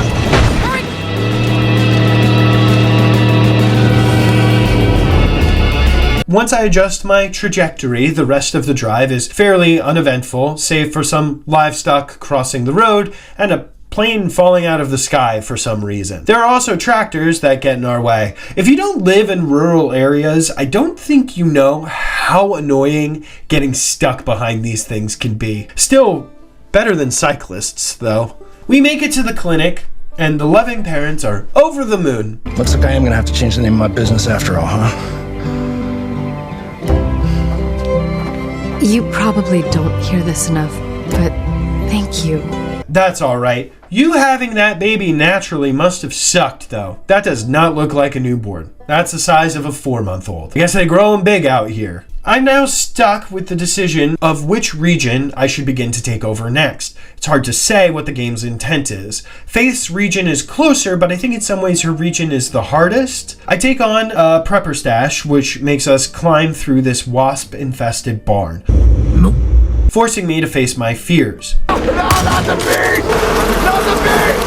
Ah! We climb up and get to the stash, which is a ton of cash and loot. I decided to take out a few more outposts for good measure, starting with the Copperhead train yard. I get pushed back once I'm spotted on this billboard. The high ground helps, but the cultists set off the alarms. It's still pretty easy to pick them off from up here though.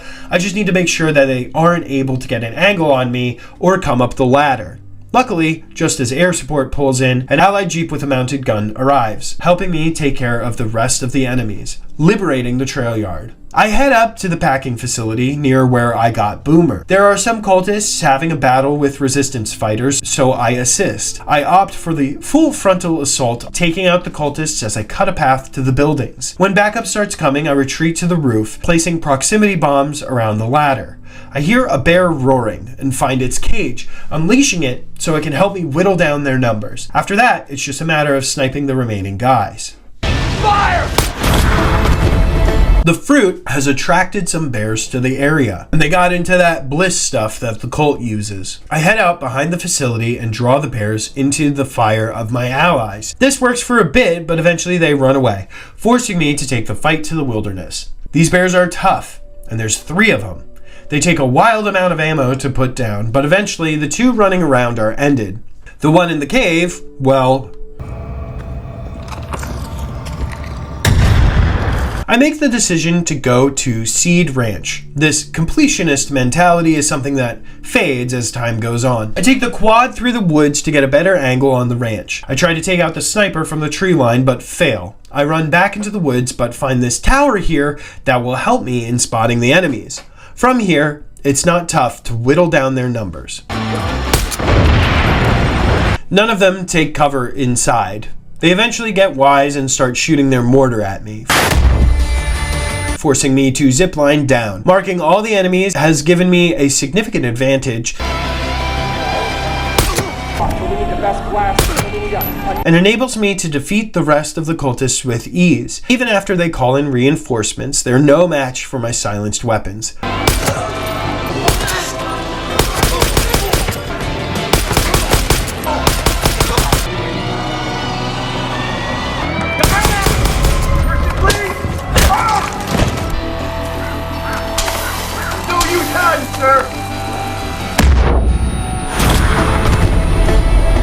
We liberate yet another outpost. I spawn a plane called the Wild Goose. Old Loosey Goosey. Which is one of these water planes that can drop bombs. Oh, I'm sorry. I thought I was in America. I'm sorry. There's another outpost over here, and as I head there, I see a cougar fighting a bull, a fight that I don't want to get in the middle of. This farm isn't tough to clear, just taking out cultists, exercising my right as an American. The farm needs us to fix the irrigation system, which requires us to grab some pipes and affix them to sprinklers. This would be easy if we weren't attacked by a bear. Cowardice prevails, so I make the bear everyone else's problem. Watch yourself!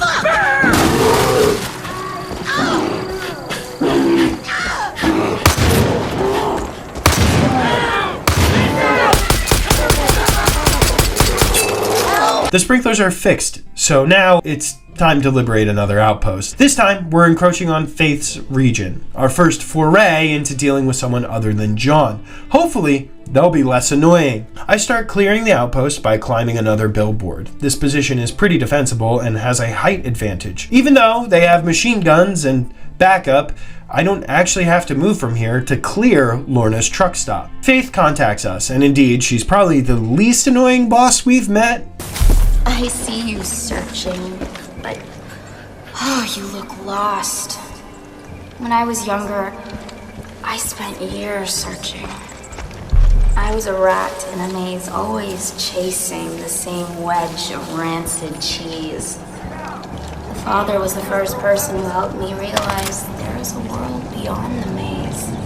So this definitely seems like a girl that was caught in the father's orbit at a young age. I don't think she's really his sister. She was probably a drug addict or something, and we know how religions and cultists love to prey on addicts. Wait, hold on. I never knew that Alcoholics Anonymous was a religious thing.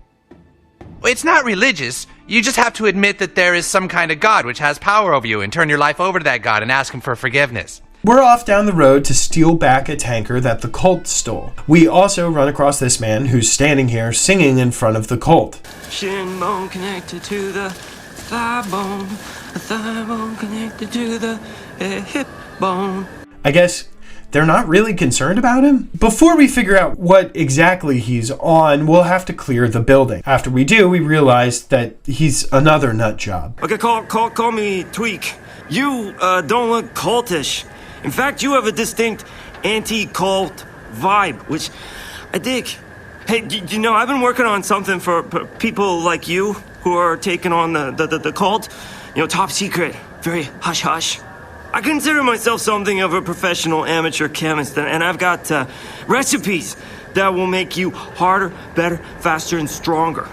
No, don't think of them like drugs, but like performance enhancers. He tasks us with finding some goods so that he can make us his performance enhancers. Yes, I've done steroids, and yes, I'm on steroids. Before that, we have to return the fuel truck. A quick jaunt that takes very little time. I grab the Wild Goose from Nick to explore Faith's territory more thoroughly and head out to help the people holed up at the prison. We attack from above until my plane gets caught on the wall. This is a good position for me to be in though, and we repel the attackers and the sheriff is elated. I need more ammo! They really saved our bacon. The attack isn't over though. Damn it! So there's another wave to repel. This one is much more intense as tons of trucks show up and angels come out of the woods. They're dispatched with a combination of explosives and the shotgun. With that, we save Hope County Jail. You know, I was gonna retire last year. I was worried I'd get bored. Are you gonna introduce us, or we're just gonna stand around here all awkward and shit? Language! Oh, fuck off, Virgil. Not today. We meet the ragtag group of resistance fighters in the jail. This person? I'm sorry, who is this? This is one of my deputies. I thought you said your deputies were taken. Well, this one wasn't.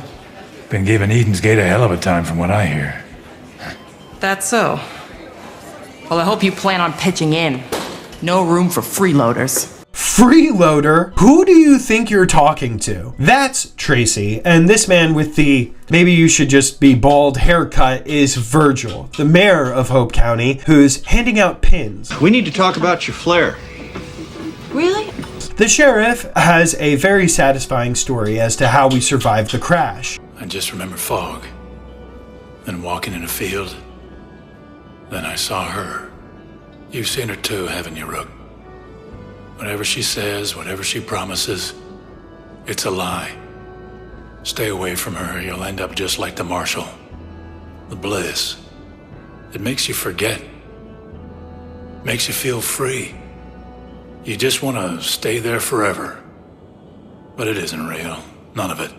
So Faith, who I don't remember seeing, uses the bliss to hypnotize people into submission. The sheriff snapped out of it because of Virgil and Tracy finding him, but the marshal wasn't so lucky. He's still under her spell. The sheriff also tells us to look out for the veterinarian, basically the best option that they have for a doctor around here. He and a few other people have gone missing, so we're going to have to find them. We talk to Tracy, and she apologizes for being rude. I get it, things can be stressful, but lady, you don't know what I've been through. She tasks us with taking out the eyesore of a statue that we passed in the intro. We gotta tear down that statue. Let all those Peggies know their father ain't no fucking god. He's just a man. What do you say, Rook? Go drive a big fuck you size hole into that thing. I am absolutely about that, so we'll add it to the roster of heroism that we're involved in. Before we continue, we're going to make a pit stop at another trailer park. There's a convenient helicopter that I can take considering our plane is no more. Virgil calls and tells us to take out the bliss supply in the region. I like that the mission is called War on Drugs. I will try to be more successful than, the actual war on drugs. Landing at the trailer park, we meet this character with a flamethrower. It appears as though he's the only resident in the park. What the fuck do you want? I was just driving around looking for someone to be my friend. He explains. I was about to put on some tunes, have a BBQ. Welcome to the Disco Inferno, man. It's my special place where I can just be me, without the prying eyes of my PO, or witnesses, or law enforcement types such as yourself. Here is where I am free to unleash my fire and mayhem in a pants-free, consequence-free environment. I have pants on now, yes, but who knows what the next half hour, 45 minutes hold. What an excellent ally. It's not a party without music, and while he would prefer to play his music, I insist on my bro country. Got a beer in my beer and a Chevy in my truck. Got a dog at the wheel cut off. There's a bunch of barrels that make this fight fairly easy, and the first waves of angels don't actually have guns, so you've just got to wait for them to come to you. While we're doing this, we have to shut down the speakers. I guess he's offended by my music choice. Once it's clear, he does a little pee-pee dance. What can I say, amigo? You and me, we got chemistry. We're like a freaking team. All right, get back out there, man. Helping this obviously insane pyromaniac pisses Faith off. Not an unreasonable response. She appears to us in a vision, and I hope that she's had an Altoid or something. What the? She tries to present herself in a more sympathetic light. There once was a young woman who had been ostracized by her community, bullied by friends, abused by her family. She took to a needle for help. She was all alone. She wanted to die.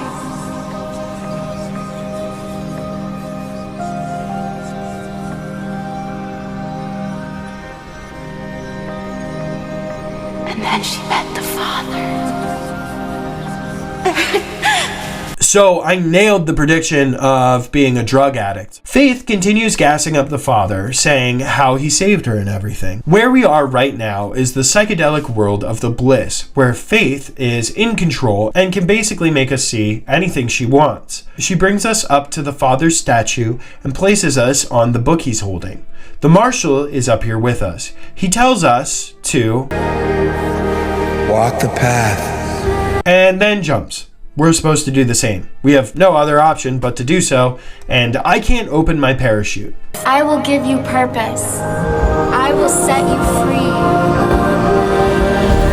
free. We awake in a rather gory scene as it appears Faith has forced many people to make this jump, a stark contrast to the blissful world that Faith thinks she represents. I will say it's refreshing to have a sympathetic antagonist. We haven't met Joseph's other brother, but I have a feeling he's going to be abhorrent like the rest of his family. Faith has a lighter touch and was likely manipulated into joining this family, so I can feel for her in a way that I just can't feel with the rest of the family. I opt to go find the doctor that the sheriff mentioned, as he's not far from us now. We find the doctor in the middle of a tainted hot spring. It seems as though the bliss has seeped into it, making the mist rising off of it hallucinogenic. The enemies are easily cleared from this vantage point. I do have to use an RPG to take out a heavy, but that's the worst of the fight. When we release the doctor, he's grateful, but he lost his bag deep in the water out here. I was under the impression that this water would kill me, but no, it just gets me all blissed out. The doctor's happy that we found his bag. He sends us on a fetch quest to get undamaged animal skins, meaning I have to kill them with a bow. For some reason, this is for angel bait. Doesn't matter, because as a point of principle, I try not to do fetch quests. There's a place in the mountains that appears to be some kind of torture and re-education camp called the Misery. We're gonna burn it. I take the sniper on the roof out quickly and approach to make it to the lower level. I ignore Faith's annoying ramblings. Poor souls who struggle with doubt are brought here to be enlightened. I take out as many as I can, then go level by level methodically to clear out the cultists, freeing hostages along the way. Once I'm done, Faith sends one of her priestesses after us, forgetting that there's a mounted machine gun up here.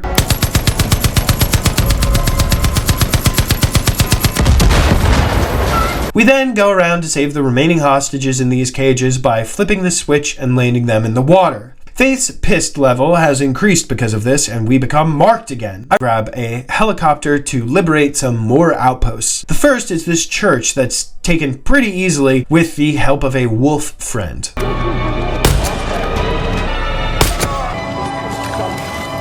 the wall! Shoot it! Gotta get to the alarm!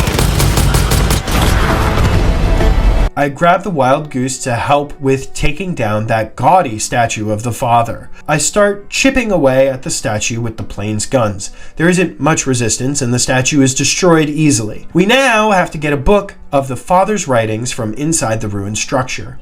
I have to land and do the rest of this assault on foot. This temple to the father is really creepy. I guess I find anything like this that reveres a person as creepy. I try to be stealthy for as long as possible.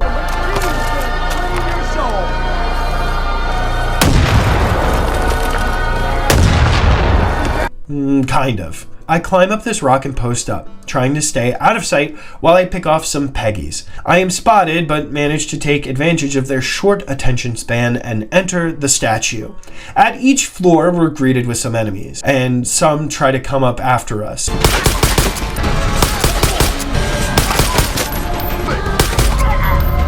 At each floor, we have to throw a lever to lower a ladder slowly down for us. Helicopters show up, but we have our trusty RPG. I hone my Battlefield 4 skills and shoot the pilot. It wouldn't be a Far Cry game without a high-rise parkour level. It's not tough though, and we retrieve and burn the writings of a crazed lunatic.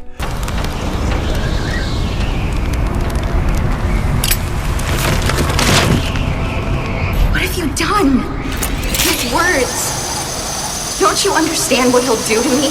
I do really find Faith the most sympathetic. She slips sometimes, like she does here, and sounds to really be afraid of the father. Perhaps all of the family are, to some degree. That was a major victory in this region, though, and everyone is stoked. I go to save this hostage, and everything goes white. Faith blows on us again.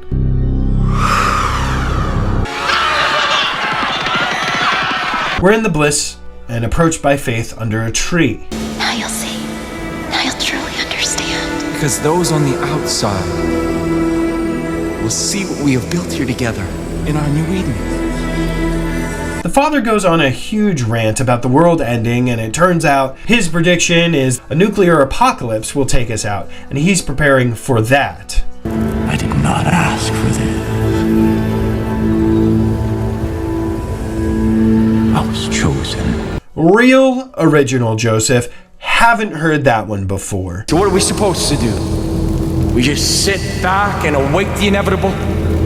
I claim to be a perfect man.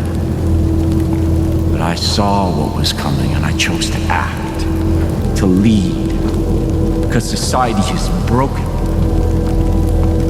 And the only way forward is to go back to the way things once were. Innocent and pure, so safe and protected in our garden. Okay, let's take a breather here. He said that he was chosen to lead, so maybe I don't know anything about leadership, but a good leader doesn't force people to do things. You see, that's a dictator. And chosen? How do you know you're chosen? You've seen things. Anyone can say that they've seen things, and if you're charismatic enough or evil enough, you can manipulate people to believe that you've seen those things. As for the visions I'm seeing now, I'm on drugs, okay? I am tripping balls. I'm sure that there are techniques to get people to see what you want when they're on drugs. I don't know, MK Ultra or something. We awaken to the sheriff and Tracy trying to resuscitate us, but we're blissed out, man, and we resist. Don't fucking move! I need you calm and still. The bitch was ODing on me and I gave her a shot in the heart. The adrenaline gets me out of the bliss, but I have to rest. Coming to, I head out, investigating a side mission at a church we liberated recently. Turns out that it was part of a Peggy pilgrimage, so they're keen to take it back. The helicopter they sent was not prepared for me. And I set about throwing some proximity bombs everywhere that I think the cultists are going to attack from. With all my prep and a red barrel, the first wave is dispatched quickly.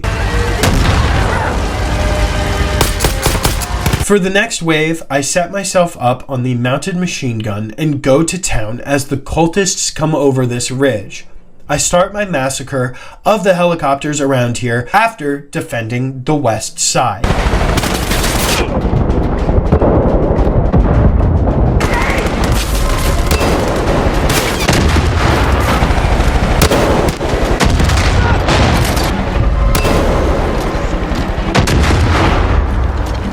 And after all the helicopters are dead, I complete my mission. I fly over to Miss Mabel at Peach's Taxidermy. She's a bitch. Finally some help. Took you long enough. But I want to save the kitty. Now let's be specific that Peaches is a cougar, I think. So we're going to need to bring her special treats with us or we're going to get ripped to shreds. When we reach the campsite she mentioned, we see Peaches attacking a bunch of cultists. We help her out by providing cover fire and win over her affections with treats. Miss Mabel is under siege when we return. I want to mention, I love when these guys go for an epic slide to get to cover and they're just right in front of me. Obviously, the enemies are all dispatched and we deal with listening to Miss Mabel. I'll be honest. I figured I'd never see you again. Thought you were a little dim in the headlights, but you've proved me wrong. Ah, hell. Why don't you just keep the damn cat? I've enjoyed not having to deal with her incessant needs for food and water and attention the last few days. So now we have a cougar at our beck and call. I fly down to the marina, and from this vantage point, I pick off the cultists and send Peaches to kill a few of them before I go in for a frontal assault. I didn't realize there was a mortar over here, so I focus my attention on that before dealing with the rest. I'm not able to stop them from calling in reinforcements, so it's another long slog of dodging mortar rounds and killing endless cultists. I think at this point I've killed a significant portion of the population of Montana. No? Once I'm able to enter the marina, it's back to stealthing everyone until the deed is done.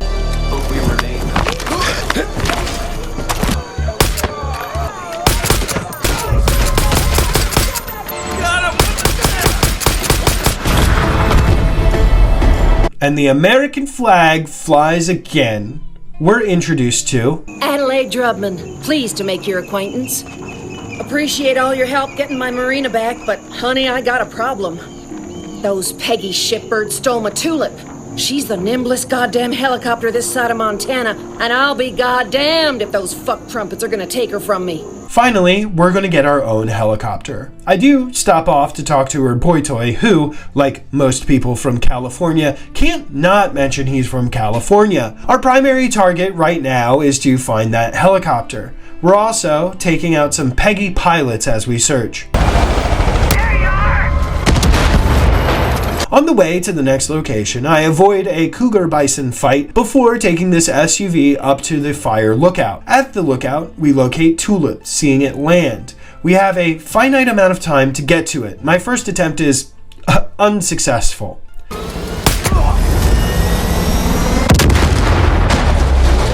My next attempt is much more successful.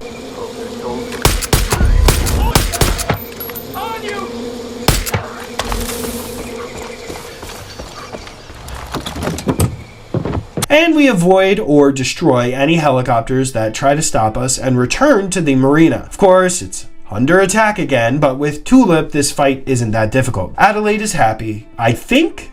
Well, slap my tits and call me Shirley.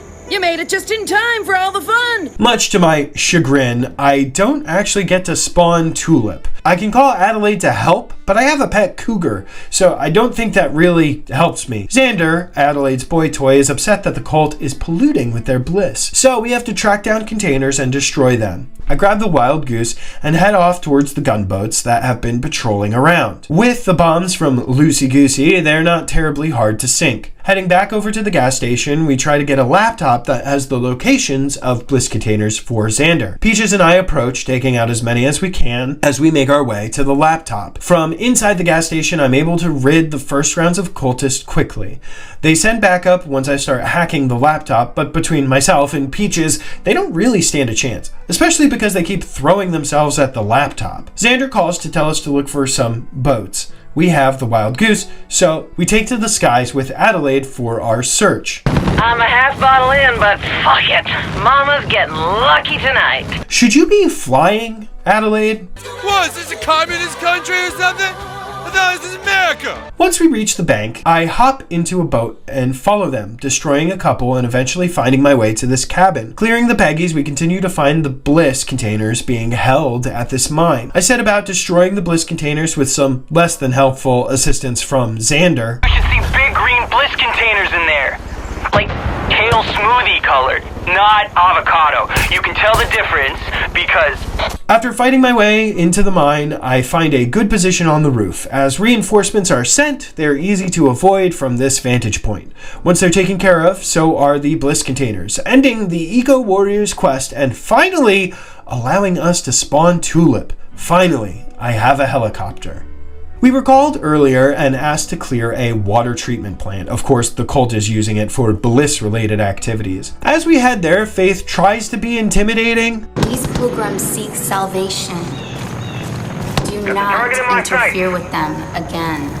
Her words are ineffective, and I grab Tulip to help me rain fire on the Peggies. I have to find a way into the pump rooms. For me, that means killing cultists with Tulip's mounted guns. As we land, we're getting blissed up again, but I swim my way into the pump rooms through the holding pools. Faith tries to stop us.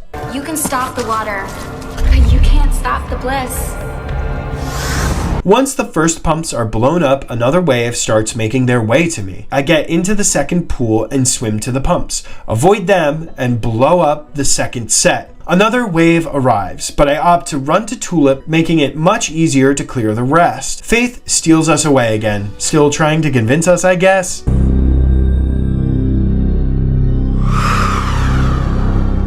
First of all, if you have an onion bagel, you don't need scallion cream cheese. I watched you run this way and that, inflicting violence on those who wish no harm upon you. You sure about that? You sure about that? She keeps saying that they want to be here, and yeah, manipulated people for sure say they want to be in these situations. They're being manipulated, drugged, tortured, and threatened. But sure, they want to be here. Marshall is feeling it, man, and invites us onto his rowboat. I know you're here to take me back. It's okay. She knows. Everybody knows. You think you're doing the right thing. You think I need to be rescued. But I don't. I don't want to go back.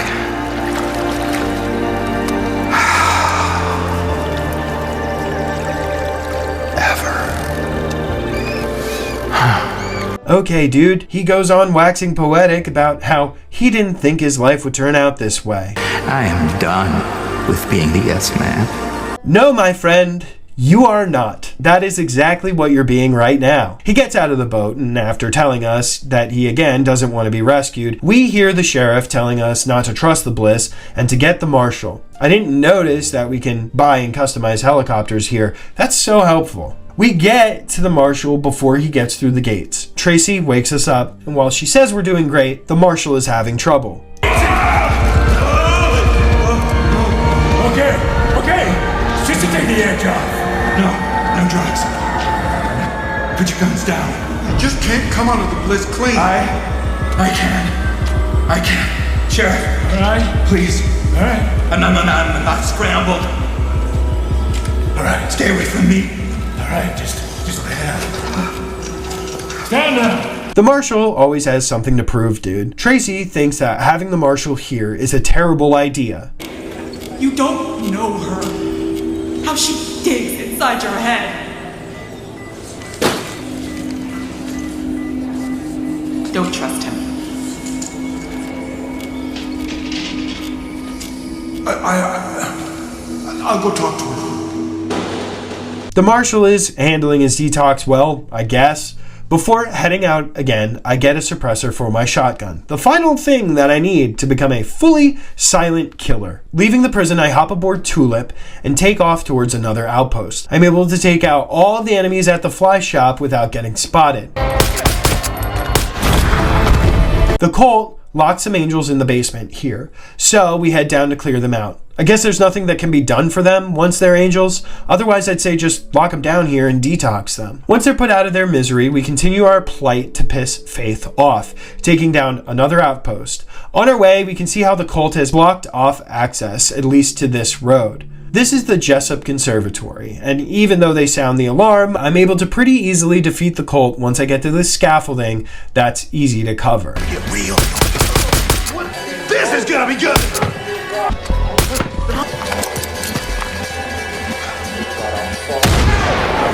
After I make my way inside, it's even easier to stay in cover here.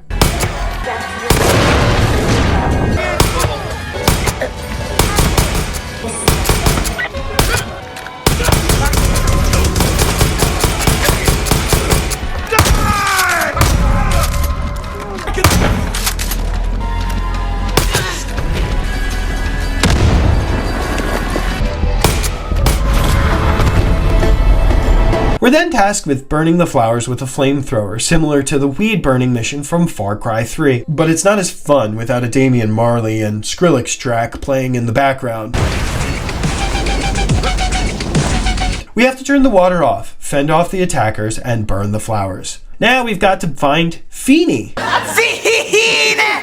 the chemist responsible for the Bliss. Searching for the location, Faith shows up to spout her nonsense at us. Long enough to convince us to, well, keep clearing outposts. This one is pretty interesting. It seems like a lodge or hotel. Getting up the roof, I make sure the enemies never have time to get to me.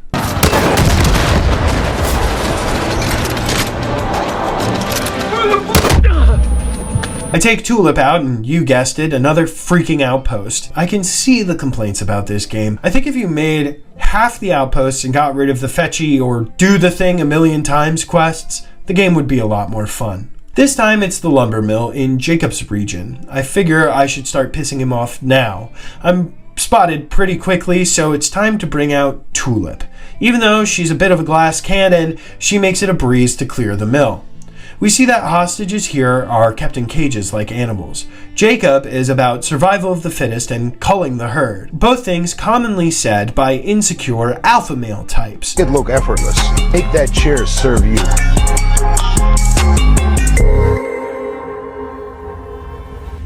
How does it look? This guy is backed by a cult, though. I guess they kind of all are. Jess Black is a woman that an alpha male would have no idea how to speak to. She's Dutch's niece, and she looks, talks, and is tough. I was on the trail of one of Jacob's zealots. Goes by the name The Cook. Yeah, don't sound so scary. But believe me, he's one twisted fuck. The name Cook doesn't bode well, I think, but I'm a sucker for a badass lady, so obviously I'm gonna help her. She's beautiful. We find the aftermath of the Cook on our way, bodies of hostages burned in pits. From a vantage point, we can see that some hostages are being beaten. We have to take out the cult and make sure the hostages aren't killed in retaliation. The Cook isn't here though. He's taken more hostages up the mountain. We encounter more hostages at the quarry, and after all of these enemies are killed, we free them, moving farther up the mountain. Jess tells us a pretty harrowing story of how the Cook fed starving children their own parents. So he went out to the parents and took their shoes off and started to play.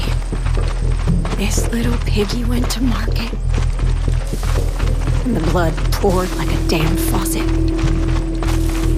Cook had a big old grin on his face as he offered each little piece to the kids. Nya, nya, nya, nya, nya, nya. I made you eat your parents. He then lit everyone on fire, killed them, and when I finally stopped screaming, I looked around. He was just gone. Vanished like some sort of demon in the night. So this guy for sure has to die. Reaching the vantage point, we tag all the enemies and begin our silent assault. They start getting wise, but are no match for my proximity bombs. That's a better death than that piece of shit deserved. After clearing a few stragglers, the Cook's reign is over. Dutch was right. Cook's dead, and I don't feel anything. All I ever wanted was to find this guy. And now, I don't know what I'm supposed to do. Dutch has been right about a lot of shit lately. The cult, Eli, maybe he's right about you too. You need someone to watch your back? Call me. We're heading down to the Cheeseburger Bear in the Sky. The gimmick of this region are judges, which are basically vicious trained wolves, managing to take out all the enemies and the vehicular reinforcements.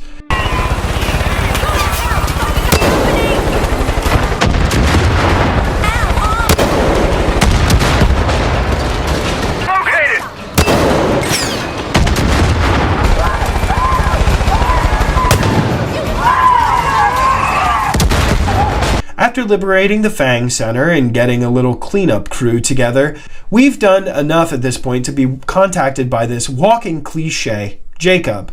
There's someone out there pretending to be a soldier. They are killing our brothers and sisters and putting this project in jeopardy. I want this coward to know that they have my attention. My hunters are coming for you. Glad we shut this place. There's nowhere you can run. Now we're being hunted to be brought before him. I'm not keen on that happening. The owner of this establishment is worried about his bear Cheeseburger, who's been taken by the cult. To get him on our side, we're going to have to feed him some salmon. But before we get to that, we're blow-darted. Got a fucking dart in your neck. You're crazy, man. I don't know how they take me away with all these other people around, but whatever. We're brought somewhere and we see the other deputy tying us to a chair. We're introduced to Jacob. Again, walking alpha male cliche. The world is weak. Soft. We have forgotten what it is to be strong. You know, our heroes used to be gods. And now our heroes are godless, weak, feeble, diseased.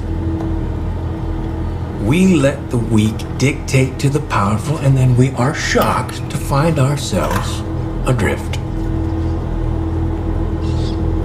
But history knows the value of sacrifice, of culling the herd so that it stays strong. Over and over, the lives of the many have outweighed the lives of the few. This is how we survived, and we've forgotten. And now, the bill has come due. Now, the collapse is upon us. And this time, the lives of the few outweigh the lives of the many. And when a nation that's never known hunger or desperation descends into madness, we'll be ready. We will cull the herd. We will do what needs to be done.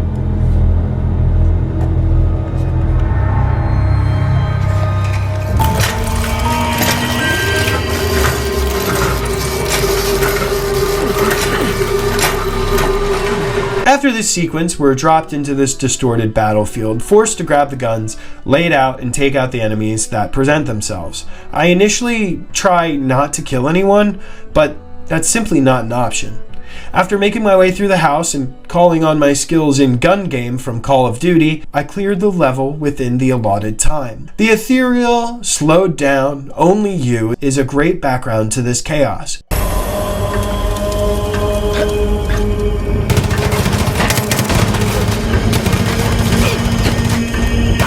I do like how this game will slow things down to give the fights this weird tension. It does this with the Help Me Faith song when you're in her region. It reinforces this trippy atmosphere. When we come to, we're in the process of being rescued. Is this? Yep. What the fuck is the deputy doing here? Jacob took a shot to him, same as us.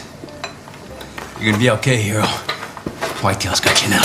This is the resistance in Jacob's region, and they've taken shelter in a bunker called the Wolf's Den. There's some tension between these two. And this is dangerous. You both know better. What was I supposed to do? Leave him to die. Tammy. They've been in that room for God knows how long. I've seen what it does to people. You haven't. You can't trust this one. That's what everyone said about you. But luckily, I didn't listen. This is not up for discussion. We need him. That's all there is to it. Understand? So similar to Faith's region, once Jacob has his hooks into you, it's hard to be trusted. Their tactics manipulate people into doing their bidding. After another rest, we talk to Eli, who of course knows Dutch. The Whitetails aren't doing so hot against Jacob, so they're desperate for help. Jacob's taken a group hostage, and we're in charge of getting them back from the visitor center. Weedy, which I guess is a real name, tells us to gather supplies and assist the Whitetails. They don't have maps of where these caches are, so we have to go to a lookout tower to get the locations. Operational security becomes an inconvenience yet again. We come across Tammy torturing a Peggy. Not that I have a problem with that. She apologizes for being tough before, but she's seen what Jacob does to people. To prove our worth, we'll have to find 3 radio jammers so that Weedy can start his pirate radio channel. I mean, assist with communication between the Whitetails. I grab Tulip and head over to the visitor center, which is surprisingly close to the Whitetails bunker. It's heavily guarded, and if we're spotted, they'll start killing hostages, so that's not ideal. We'll go in nice and quiet. There's a drain pipe that we can use to gain access to the facility easily. With our Huntress companion and my silenced weapons, we're able to methodically take out the enemies by heading all the way behind the center, then moving forward. Of course, as I start freeing hostages, they don't get the memo about stealth. They're spotted and thus alerts the entire facility. I'm able to get the enemies down and save the hostages before any of them get killed. More hostages have been taken to Devil's Drop. If these people don't give up the location of the bunker, they'll get thrown off of Devil's Drop. And I haven't seen it, but it's probably not great. We need to get above the enemies, something that's easy to do with Tulip. After clearing the enemies and taking out a helicopter, this mission is done. Then we go find the map for Wheaty at this watchtower that has seen better days. We head off to 2 cabins to search for these supplies. Landing in the woods, I approach the cabin, and of course the Peggies have beaten us here. For whatever reason, Jess decides to stay in the helicopter, which causes a major distraction that I can take advantage of.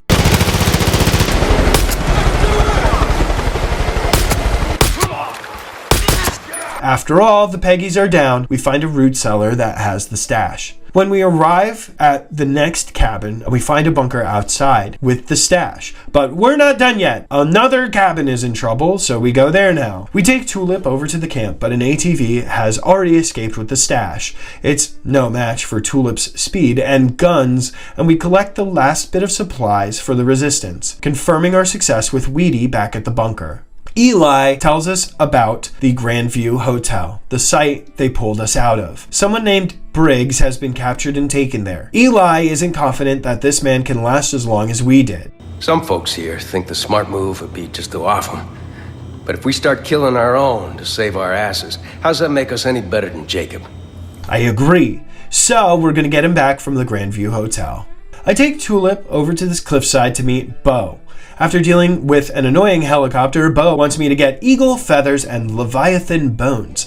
Didn't realize this was a fantasy video game. We land sort of a bit away from the Grandview Hotel and go about tagging the enemies before advancing to search for Briggs. There's only a sniper at the rear, so taking him out, we can easily enter the hotel. The rest of the cultists have difficulty finding me. The interior of the hotel is pretty defensible, and because I tagged all the enemies, I can hide and wait for them to come to me.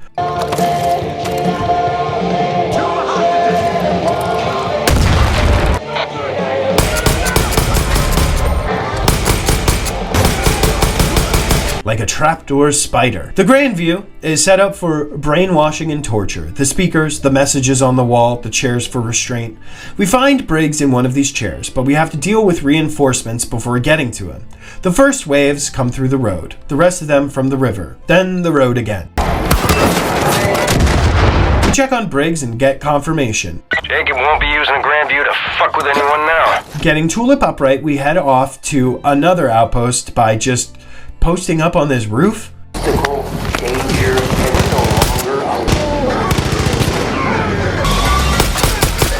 The Whitetail Park Ranger Station is clear now. That's why they're called the Whitetails. That's not the most badass animal to name your resistance fighters. Where I live, they're actually closer to pests. Jacob has helicopters patrolling the area, and this nosiness should be punished. While we're about to win, we're hit with a blow dart.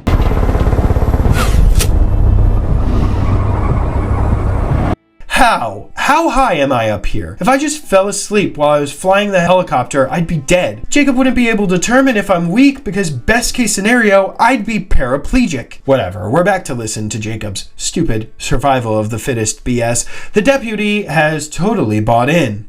One of you will be strong. Not again. Get out of here, Peaches. And we can see the father has decided to pay us a visit. I don't understand why they continue keeping me alive. I'm sure they're just trying to brainwash me or whatever, but how many scores of their people have I killed? Why not just kill me and be done with it? I'm going to paraphrase this little sermon from the father because it's really disturbing. You see, he had a wife and was pregnant with his daughter. There was an accident and his wife died. His daughter was born prematurely and had tubes and stuff coming out of her. The father, being a douche, killed his own daughter because it was God's plan. So he's a scumbag and needs to die. I feel very justified in annihilating this entire family. What a terrible person, dude. Only you plays and we're again in a trance. I'll tell you what I don't like about this. Towards the end, it's pretty apparent what the end game is. We can tell we're entering the Whitetails bunker and that the goal of Jacob is to get us in there to clear it out.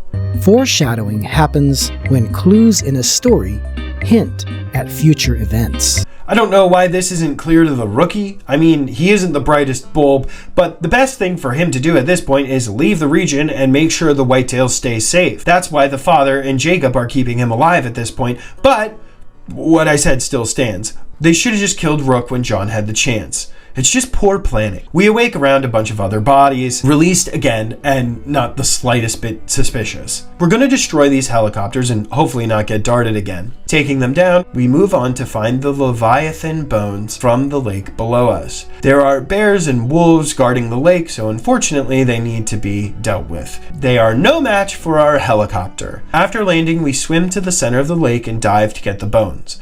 Now we have to reach a mountain pass. With Tulip, this shouldn't be an issue, but you forget that I'm kind of a dunce.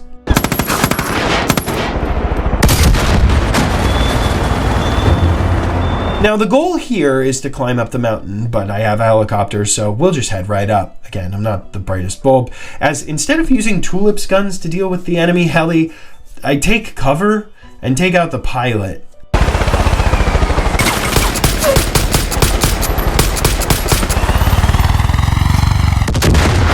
I use Tulip to get over this peak, getting the feathers from the eagle's nest. Before turning these items in, I head over to another radio tower, but I can't destroy the jammer with my helicopter's machine guns for some reason. No, I have to get out and handle this, although I gingerly land the heli on this small platform.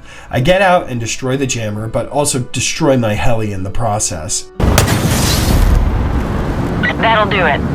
Next tower's northeast. It's on a cliff overlooking the hotel. If you got a wing... I upgrade to a wingsuit though, so this is a minor inconvenience. While I'm up here, I opt to take down the radar station outpost. With my silenced rifle, the first few cultists aren't a problem. I didn't do a good job of scouting, and they're alerted to my presence. I head up to the roof, taking out this guy and letting him bleed out, hoping to lure some more into my kill zone. They advance on my position, including this armored guy, so I have to run, heading around these rocks and getting into a better position. He's down, and it's pretty easy to take care of the rest, including this guy who's just the most inattentive person ever.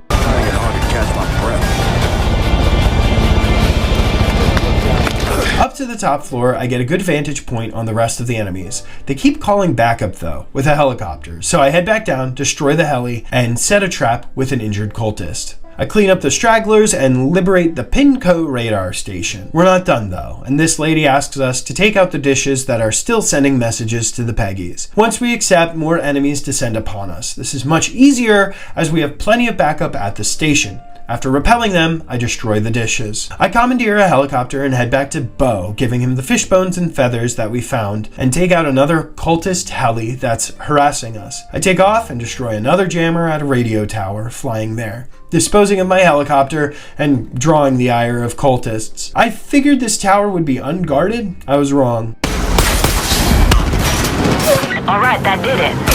I take everyone out, but the jammer has been put onto a truck that I'll need to follow and destroy. The Colt provides me with a helicopter to get down to the ambush spot. After taking out the Peggies, whenever I see one of those wolves, I set up and wait for the truck with my RPG. Tammy is happy with us.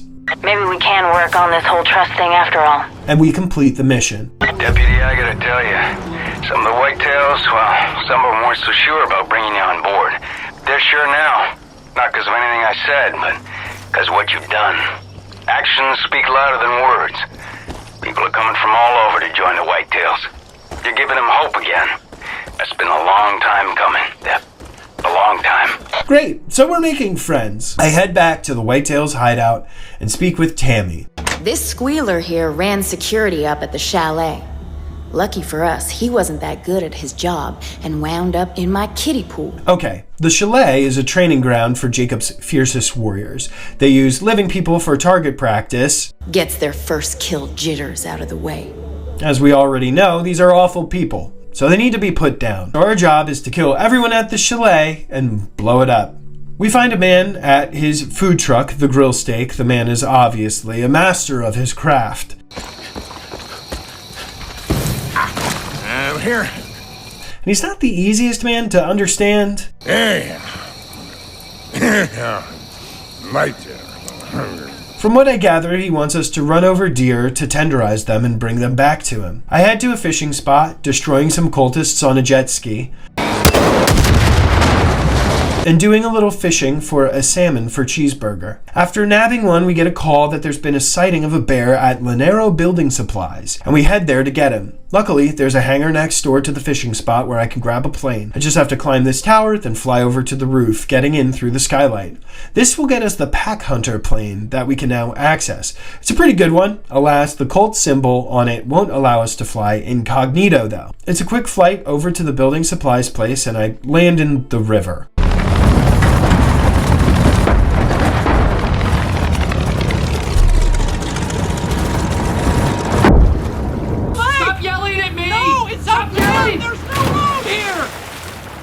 We find carnage wrought by Cheeseburger and see him laying on the shore. We give him the salmon and immediately we're best friends. So glad I can utilize this murderous rage on waves of Peggies that begin to descend upon us.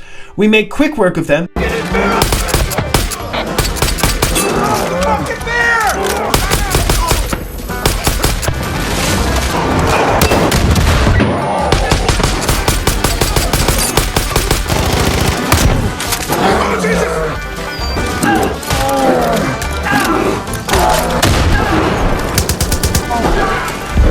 And Cheeseburger is now our loyal companion. Just remember, don't actually feed him cheeseburgers, because, he's got the diabetes. Jacob reaches out again. The human brain is a fascinating thing. Once you start poking around in there, it's surprising what you get it to do under the right circumstances. You're familiar with the term classical conditioning, right, Deputy? It's when a conditioned stimulus, say a song, leads to a reflective response.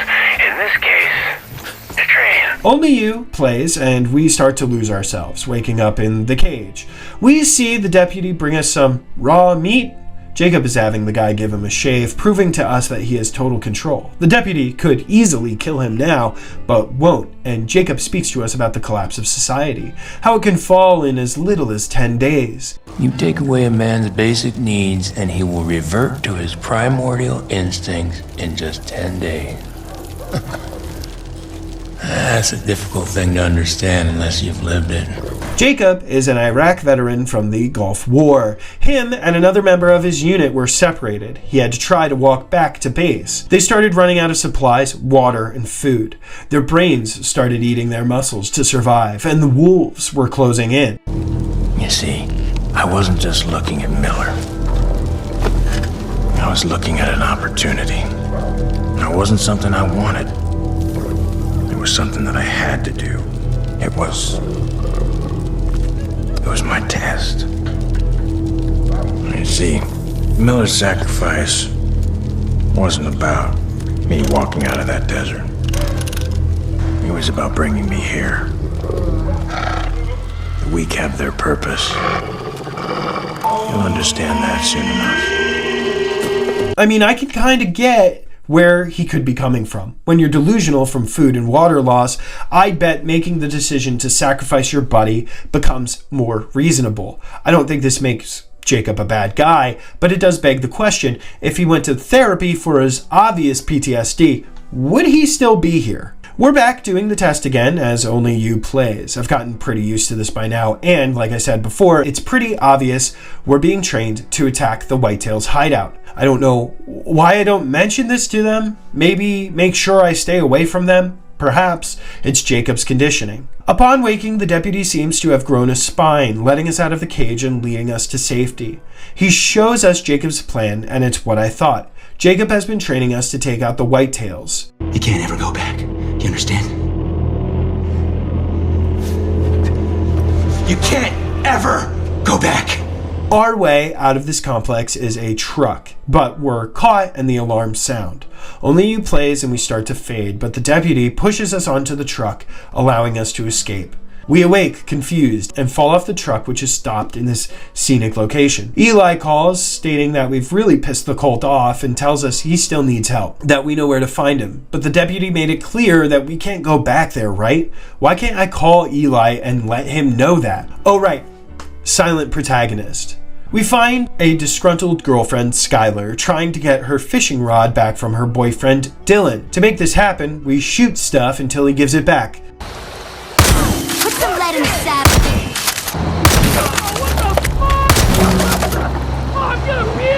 Conflict resolution the American way. Turns out their disagreement came from Dylan thinking about joining the cult, so I get why Skylar is mad. Skylar is one to move on quickly and invites us to her intimate fishing spot. Of course, I oblige. After some fishing, Skylar and I realize that we're just not made for each other, and I head off to Stone Ridge Chalet. From afar, I check to tag as many enemies as I can, killing the sniper in the tower before I approach. The cultists here are training to be chosen, running through these drills. I start the battle by throwing a mine to take out the ones bunched up. Cheeseburger is a really great ally for this fight, able to just tear through the barriers they have laid out. Once the enemies inside are dealt with, I throw a mine through the door, recklessly taking out the armored enemy inside. The last enemy is oblivious to where I am, even though I just use an explosive. I set explosives around while Jacob spouts his alpha male BS. You see, the world has become soft. Do you have any other talking points, dude? A couple of helicopters show up, but at this point, I don't even have to use explosives to deal with them.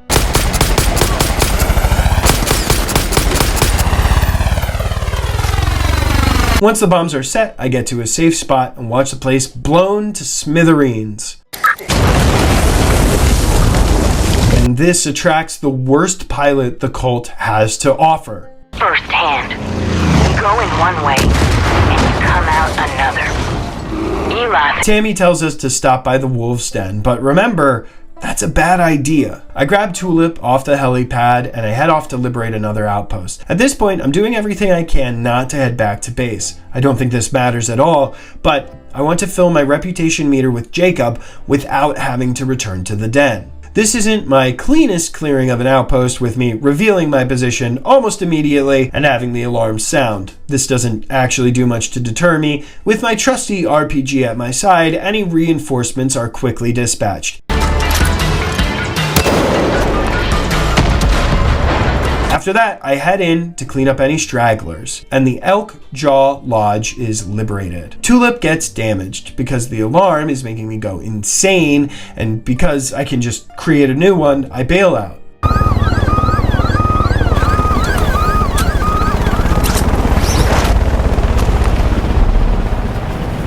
I fast travel to a hangar and get my Pack Hunter plane. We meet what is possibly the worst character in the entire game. If them Obama-loving libtards find out I can't look after my own property, I can kiss this Senate run goodbye.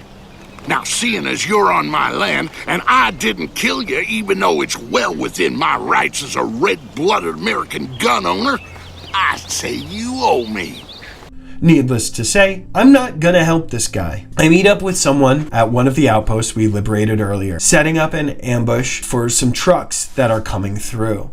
This is easy peasy, and we inch closer to our reputation with Jacob. I run around causing havoc until I can find ways to increase my reputation. I head over into Faith's territory towards an outpost, finding this group of Peggies on my way, killing them and completing a mission. Outstanding job, Deputy. Great. Birds with stones and all that. Faith keeps talking to us. None of us are perfect. We all make mistakes from time to time. Even myself. Foolishly, I thought we were coming to an understanding. Foolishly, I thought we were building trust. No, Faith, I want to take down your entire cult and will continue to do so, starting with this outpost. I take out the sniper on the roof and start picking off the guards below. A body is found while I disable one of the alarms, but they still haven't been alerted to my location. They all congregate around here, allowing me to take them out quickly.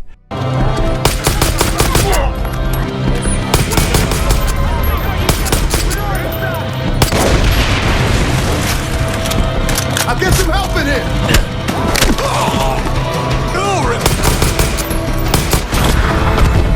This is for Faith's territory though, not Jacob's, and even though I have broken the physics of this game,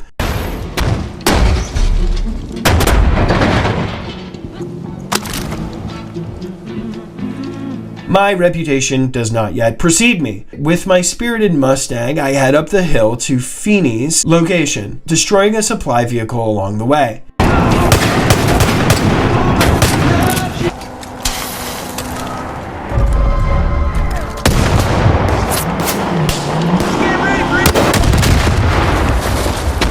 There are a couple of guards, but I'm able to clear them and clear Feeney, who's hiding in the bunker. You think you can stop this? Eden's Gate is bigger. Wow, Deputy, you got him. With that, the chemist responsible for the Bliss is defeated. I've never seen a shirtless chemist. I don't think that's safe. I head out to the marina, spawning a helicopter to cause general mayhem, looking for special enemies and trucks that I can destroy for reputation. I get to a high vantage point, looking for any outposts I might have missed, spewing up black smoke, focusing on a relatively unexplored area of the map and finding one hiding there. I land a bit away on a ledge, scoping the area first to mark the cultists. This looks like the prison I've been taken to throughout the game, where I've been training. There's a helicopter stalking around.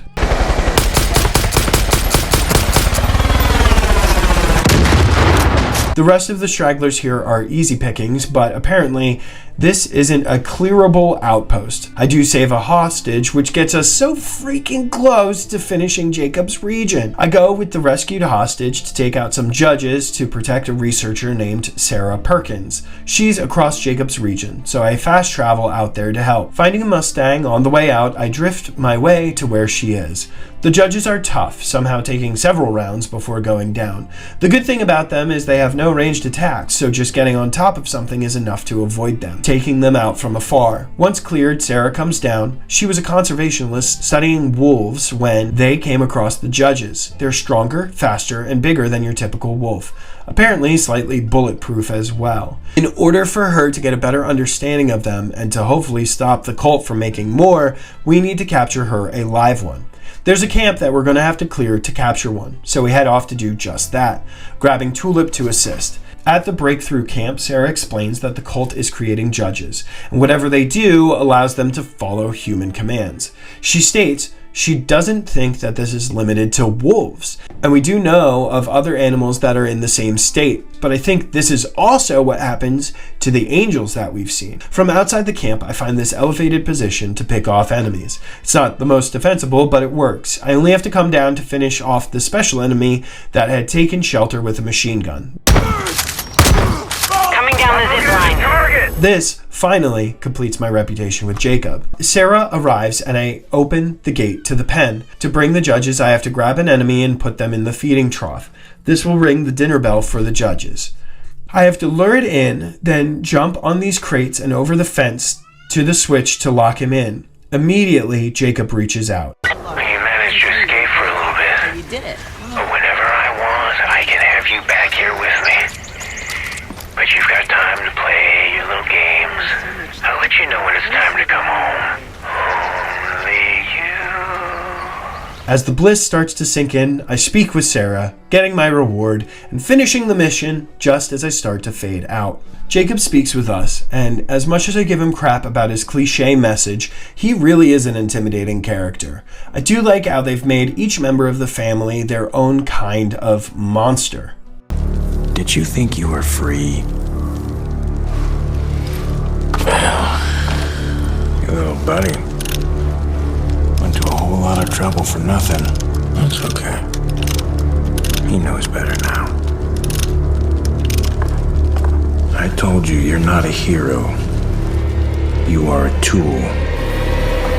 You know your purpose. You've known it from the beginning. We're back doing the training thing as the clock ticks down. To no one's surprise, once I get to the end, I wind up killing Eli.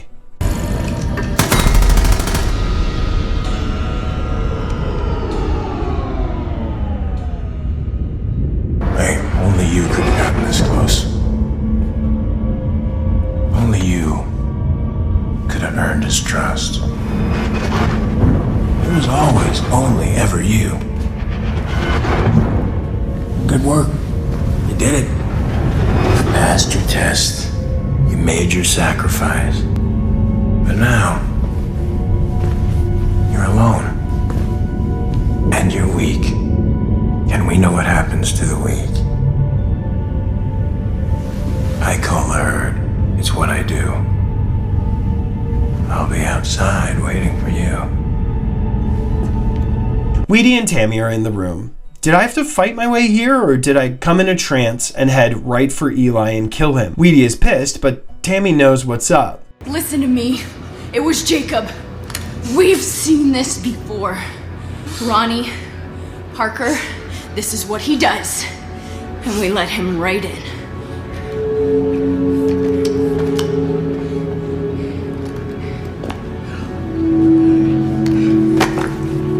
You find that motherfucker. You find Jacob. And you kill him. Or next time I see you, so help me God, I'll kill you myself. Fair, but they knew this was going to happen and had no plans to prevent it. The operational security of the Whitetails would make the Federal Bureau of Control disappointed. Outside the bunker, there are beacons playing Only You. Our job is to destroy all 6 of them while fending off waves of judges and cultists. Jacob doesn't do much to dissuade me from killing him. Don't cry about Eli. He was weak and selfish. I gave him a chance to prove himself. All he had to do was hand over his whitetails. Could have saved us all this trouble. No, man, you guys are fucking nuts. And if he did hand them over, he'd be condemning a bunch of people to die. Far Cry 5 really does show us the dangers of ardent belief without question. How these people really think that everything they're doing is right. That everyone that stands in their way is evil. And with that mentality, anything is permissible. As we head through, defeating enemies and blowing up speakers, Jacob tries to convince us to lay down our arms. The Whitetails are nothing without Eli. You are nothing without Eli. And I mean, no, not really. I've already killed one member of your family and wreaked havoc for the other. You think I'm not capable of taking your entire family down without the help of the Whitetails? The most annoying enemy we come across, for sure, are the snipers, but they reveal their positions pretty easily with the lasers that they use. Jacob continues. Don't you find it ironic that everyone you try to help winds up worse off? Eli, Pratt, tragedy just follows you. If you really wanted to keep people safe, be a hero, you just off yourself. Well, Jacob, none of these people would have died if the cult wasn't around, so their deaths are still your fault. You think I give a shit if I die? That's my purpose. I give my life for Joseph's, and I do it gladly. I understand my role. I am his sacrifice. Simple as that. Sure, man. Whatever. So glad he's convinced you to be a sacrifice. Isn't that such a beta thing to be, though? You've given all this talk of strength and culling the weak, only to be culled yourself? There's plenty of ammo set around as we approach the final speaker. After clearing it, we awake, clear and bright-eyed, to absolutely decimate the cult. For all Jacob's pontificating about being strong, he's a sniper? Nothing against snipers, but isn't that the most cowardly thing to be? Taking out your enemies from afar while leaving your peons to do the actual fighting?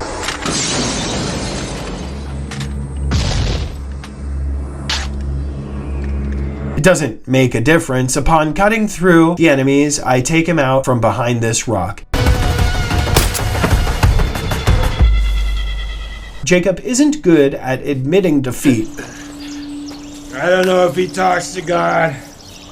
That doesn't matter. He was right. Humanity is once again in crisis. It doesn't matter what we build or achieve. We will always find a way to break it down. Babylon, Rome.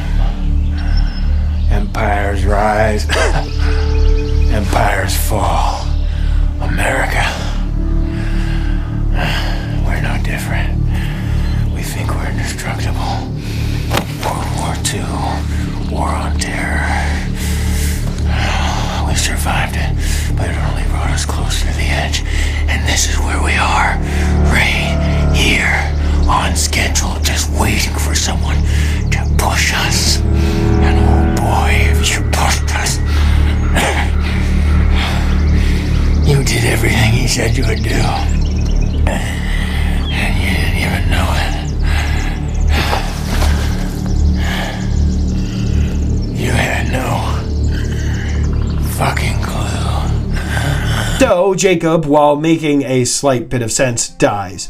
He says that I'm doing everything that the father said we would. In that case, Jacob knew this was a foregone conclusion. People who claim to tell the future or pretend to be mediums generally use things that are incredibly vague that could happen to anyone. That someone would stand against them, probably. Cause havoc and death, and that people would sacrifice themselves during these battles, but duh. Dude, if it wasn't the people of Hope County, it would have been the freaking government. Someone was bound to stand against them, so this prophecy doesn't really ring true. For our efforts, we get Jacob's sniper rifle. Again, not the weapon of the warrior Jacob claims to be, and I think the dichotomy is telling. Now that Jacob is defeated, we need to get to his bunker and his armory. I grab Tulip and head out there, clearing the outside with Tulip's guns, opening the bunker door and heading down the stairs to rescue Deputy Pratt. From this room, a lot of the Peggies are headed right for me. Once I clear them and a few hallways, I continue towards the control room, throwing a mine to deal with the armored enemy guarding it, and using the key to unlock the doors in the bunker. I take out the rest of the Peggies in short order deeper in.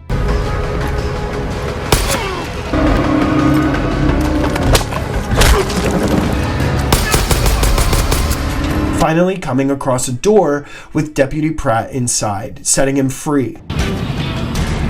They made me strong. And now, they are weak. And the weak must be cold.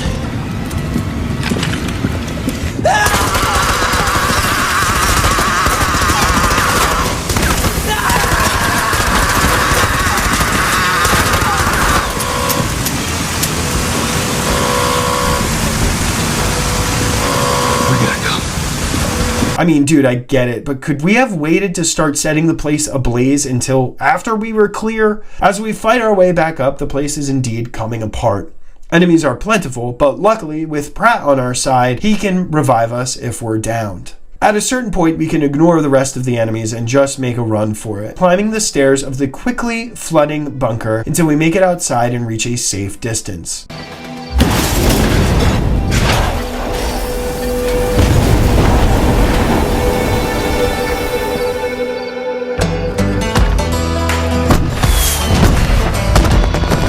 Hell yeah. So Jacob is done. Now it's time to deal with Faith. After a eulogy for Eli from Tammy.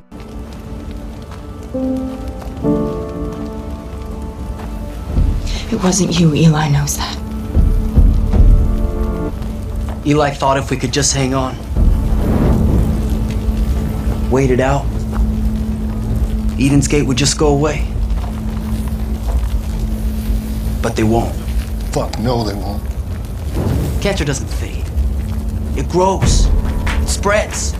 You have to cut it out. Yeah. These fucking Peggies believe the end of the world is coming. Yeah. It is for them.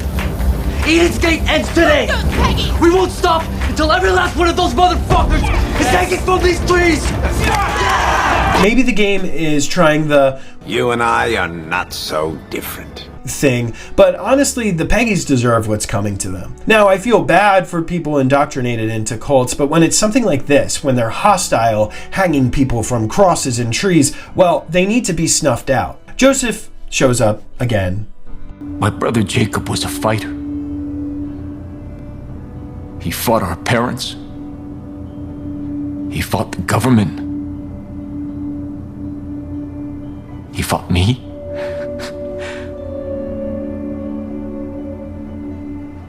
Mostly he fought himself. The demons that he brought home from the war consumed him. He thought he was a weapon without a purpose. That he was a warrior without a legacy.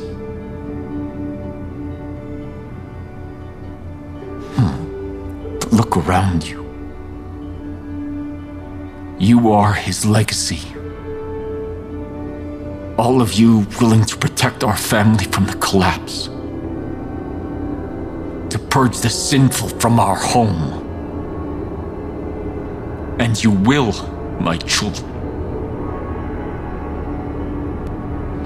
You will purge the sinners from our home.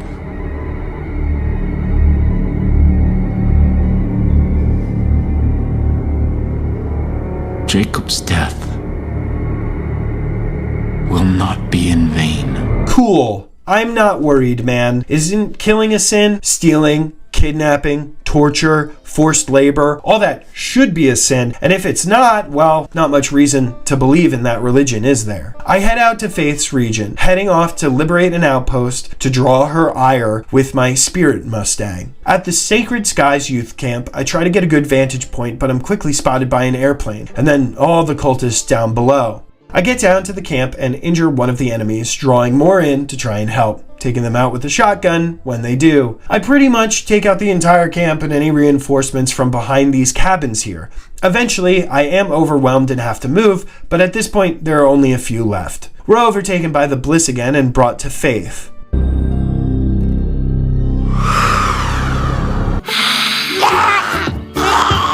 Do you know what hubris is? Arrogance before the gods. The Greeks saw it as a dangerous form of pride that invoked the goddess Nemesis, who would seek retribution. I win this hand. You have to wear a button. What do you say? Straight flush. If violence is the only language you choose to speak, I'll speak your language. And when their blood is on your hands, we'll see how heroic you feel. What are you doing? I'm sorry to have to do this. I'm sorry to have to do this. I wanted there to be another way. I wanted there to be another way. But you made your choice. Who opened the doors? Oh shit! They're inside! I told you. I didn't want to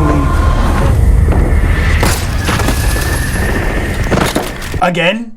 Again? The Whitetails were aware that this kind of thing happens, and I'm sure at some point I would have informed the people at the prison, right? Wouldn't I tell them? Did they legitimately hire a mute deputy? That seems like a massive oversight. We're aware the family is brainwashing and controlling people, right? Whatever. Marshall was never going to be cut out for this job. From the very beginning, that man was a liability. I awake outside the prison, currently under attack from the Peggies. Why Faith dropped me here, where I can pick up the fight immediately? I don't know. I start clearing the enemies, and Faith tells me that she's taken my friends and intends to keep them safe. I rush around the prison trying to find a way in. There's a horde of angels that I take out with my shotgun. Their weapon of choice is a hoe? Dirty hoe! I'm sorry, baby. I love you. Dealing with another sniper on the roof before getting onto the roof by way of this stairwell and makeshift ramp. Faith appears, but I really don't have time for her shit. Aww. Still trying to be the hero. It's too... We sneak through the vents. Come out to the coast. We'll get together. Have a few laughs. And get to the prison proper. There are hostages being held by the Peggies, so we're going to need to be nice and quiet to save them. Go! They're trying to kill me! Oh my god. Brooke. Or not. Luckily, our girl Tracy isn't injured in the skirmish. She tells us that everyone's been taken and that one of the Peggies has the key. I find the key on the body and release Tammy and the other hostages. Unfortunately, we're unable to save Virgil in a very sad scene. Virgil was a bit weird, but he loved his community, and for what it's worth, he fought for it. This is what she does. Takes. Destroys.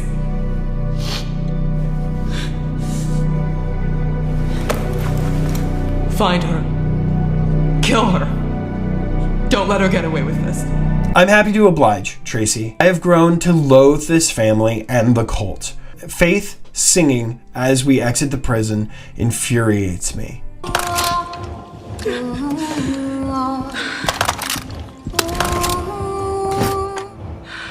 When this is over, we will all be together in the bliss.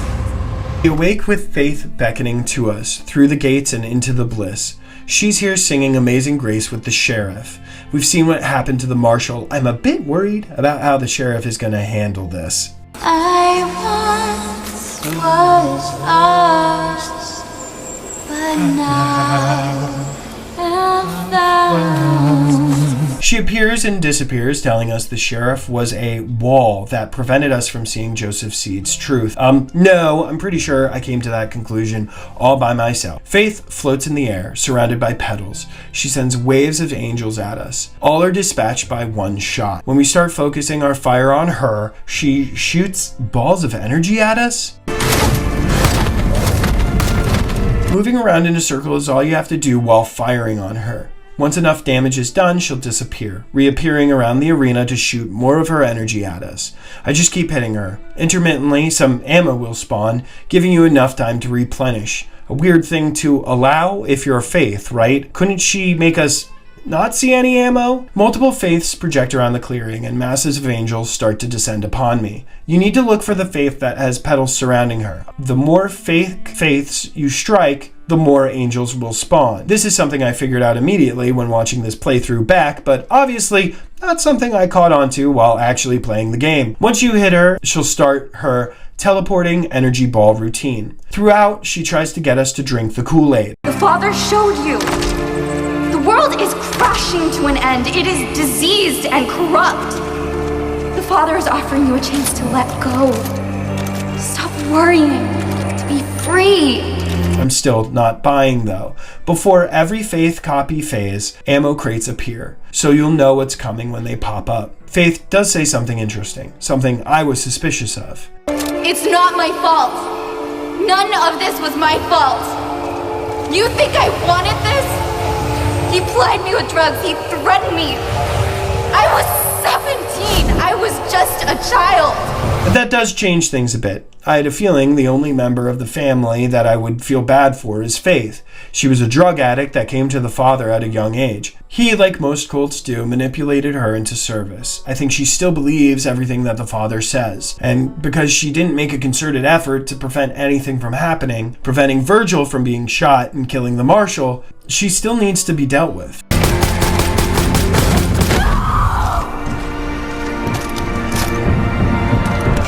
You still don't understand. You don't know what it is you're doing, do you? Joseph believes he's our savior. But you will be the one who decides what happens. You were the start. You'll be the end. It was always gonna happen this way.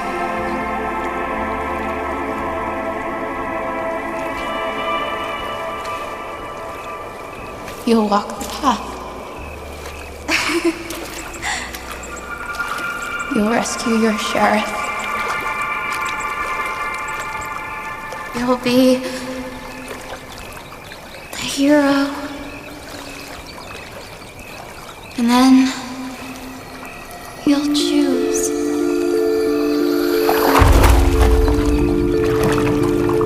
And if you don't listen to him, Again, I feel bad killing Faith, but I think she's too far gone and has gone too far. If there were a trial for her crimes, she'd still be thrown in jail. What a tragic character, though. I had a feeling the Father took advantage of her addiction, of her young age. He abused her, made her think that he was some messiah. Was she responsible for her actions? I'd say yes, but I could see an argument in the other direction. Doesn't matter. It's time to destroy her bunker. We're still deep in the bliss, but we see the gates open and notice what looks like a bunker door opening into a peaceful forest. The bliss is pouring through the vents. It's actually a really cool sequence, but it's ruined by the Father speaking to us. I am your father.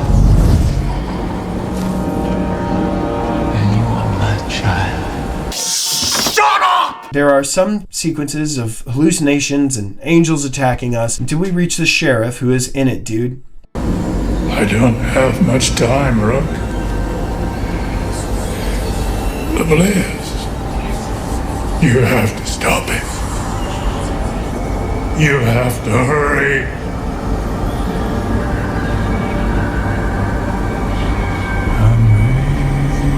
Amazing grace, how sweet the sound that saved a wretch like me. I once was lost, but now I'm found. Was blind, but now I see. You have to hurry.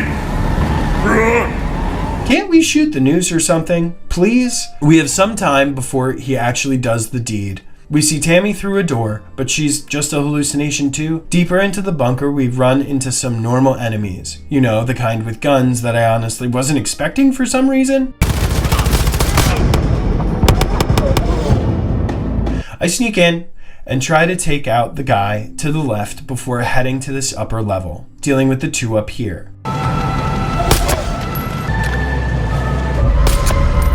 From here, it's pretty easy to clear the rest of the room.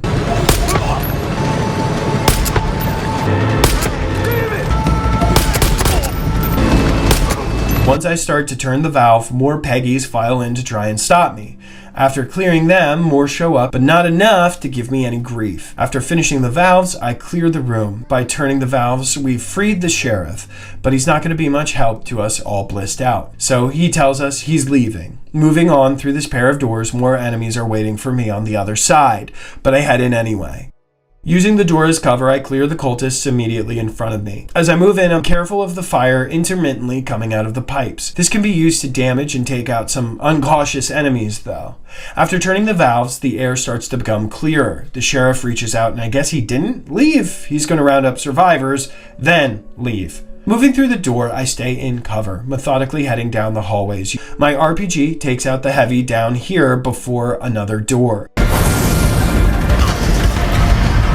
The next area isn't too hard as long as you remember. Watch the doors and corners where they get you. Finally, I'm out of the fiery hallway leading outside.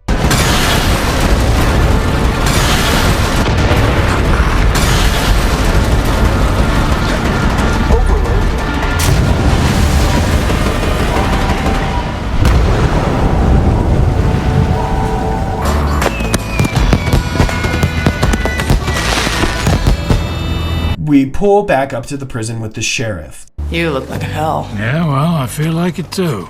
You need help getting back inside? Hell no, I'll manage. I didn't think you could pull this off.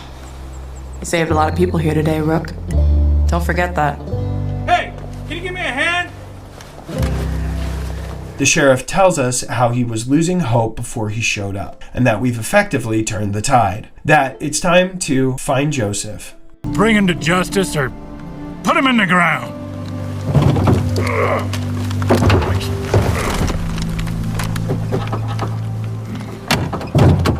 That's an order, deputy. Beta baby bitch Joseph shows up. My family, my brothers, my sisters, they've been taken from me by a snake in the garden. You took my family from me so that I could have yours. We will welcome them with open arms, just as we will welcome you. We will be waiting for you where it all began. So I'm a little confused. Jacob made it pretty clear that he knew he was going to die, that they were all sacrifices. Joseph says each time we kill a family member that a seal has been opened. It's been a long time since I watched Supernatural, but I do seem to remember that seals were preordained events to make a thing happen, right? I do not care and do not feel bad for these people, so it's time to put an end to this. Time to cowboy up and deal with Joseph Seed once and for all. So we're gonna have to head back to where we first met the family. I grab my ride or die Tulip and head out to Joseph, landing right in front of the church. He comes out to greet us, flanked by Bliss barrels. And when the Lamb broke the fifth seal. I'm just gonna cut him off here. Religious bullshit about martyrdom. Somehow, in the minutes that it took me to fly here, he's blissed up all our allies and captured Pratt, Hudson, and the sheriff. Your friends have been taken and tortured. And it's your fault. Hi, Joseph. No, it's fucking not. I hate this mentality. I mentioned this earlier, and it's sort of covered in The Last of Us also. We fought back against violent cultists trying to take over the county, defended from people who were unwilling to be as brain dead as all of you. It's like if I stole from someone, and the police arrested me, and I blame the person I stole from for getting arrested. I think that's actually a common mentality among criminals, but no, your actions caused a reaction, and the only person responsible for those actions is you. When you first came here, I gave you the choice to walk away. You chose not to. In the face of God, I'm making you that offer one last time. Put down your guns. You take your friends. You leave me my flock. And you go in peace. Go in peace. You're fucking insane. Is he?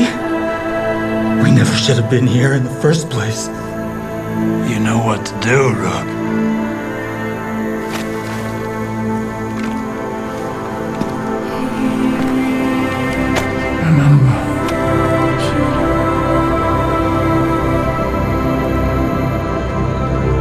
God is watching.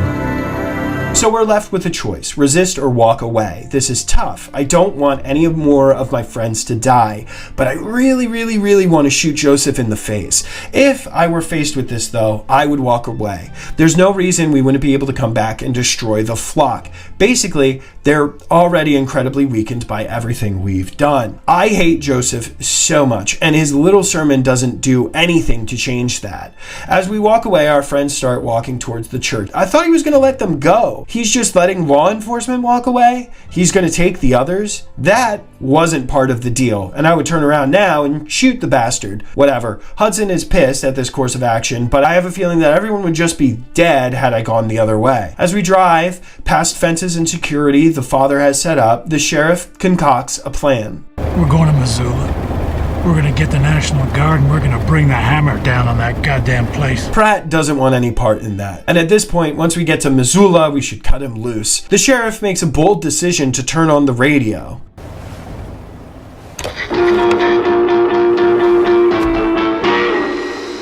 Only you. What's wrong? So pretty bleak ending, huh? Presumably I took everyone in that car out, likely returning to the father, and things would still continue. Maybe the other ending is better. So I reload and decline the father's bid for peace, choosing instead to resist. Every slight, every injustice, and every choice reveals our sin. And the Lamb broke the sixth seal, and lo, there was a great earthquake. And the sun became black, and the moon turned to blood. And he starts quoting scripture. Is that real, or is he just Hagsething it? And I will strike down upon thee with great vengeance and furious anger those... And dumps the bliss, but why didn't he just have everyone kill me and then kill themselves? This seems unnecessary. For this final battle, we'll be fighting the father and our blissed out friends. We need to take out our friends, then revive them. There's a bunch of them, and they're the best fighters that we've come across. Once we revive one of them, though, we're pretty much untouchable. Once we're down, we'll get revived, and once we've revived all three, we can focus on the father until he disappears.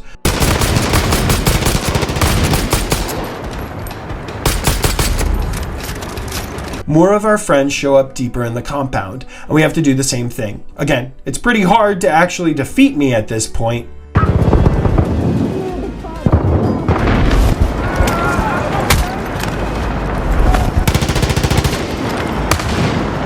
After this round is another round of the exact same thing. I realized what makes my blissed friends so difficult is they just run at you, shooting wildly. They don't take cover or stop the assault.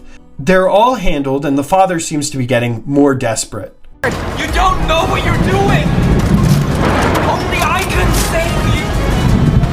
You have to believe me!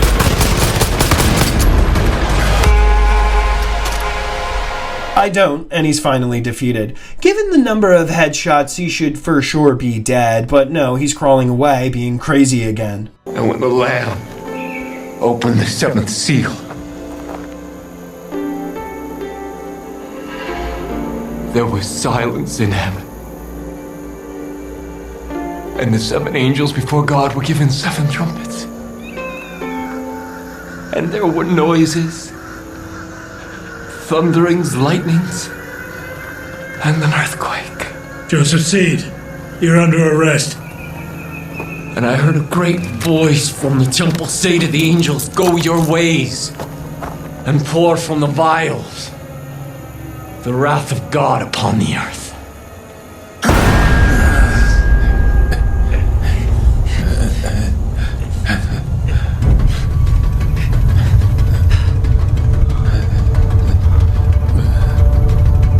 It is finished, child. Oh my God. Oh my God. Sing great.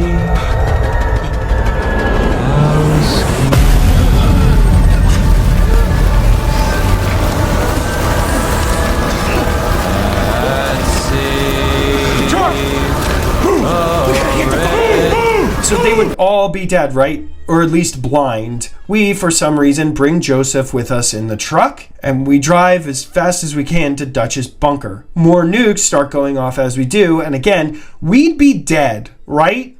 Hudson and Pratt are freaking out and doing very little to actually help as the timer ticks down. Everything is on fire, and another nuke goes off, and we'd be dead. We'd be dead right now. Whatever, we do make it to the bunker in time, I guess. A tree crashing on the car. The sheriff, Hudson, and Pratt are all dead. Joseph is whistling in what is probably an unsurvivable environment. He drags us into the bunker. When we awake, we're tied to the bed. Dutch is dead on the ground.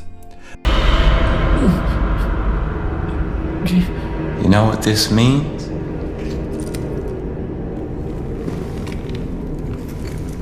It means the politicians have been silenced. It means the corporations have been erased. It means the world has been cleansed by God's righteous fire.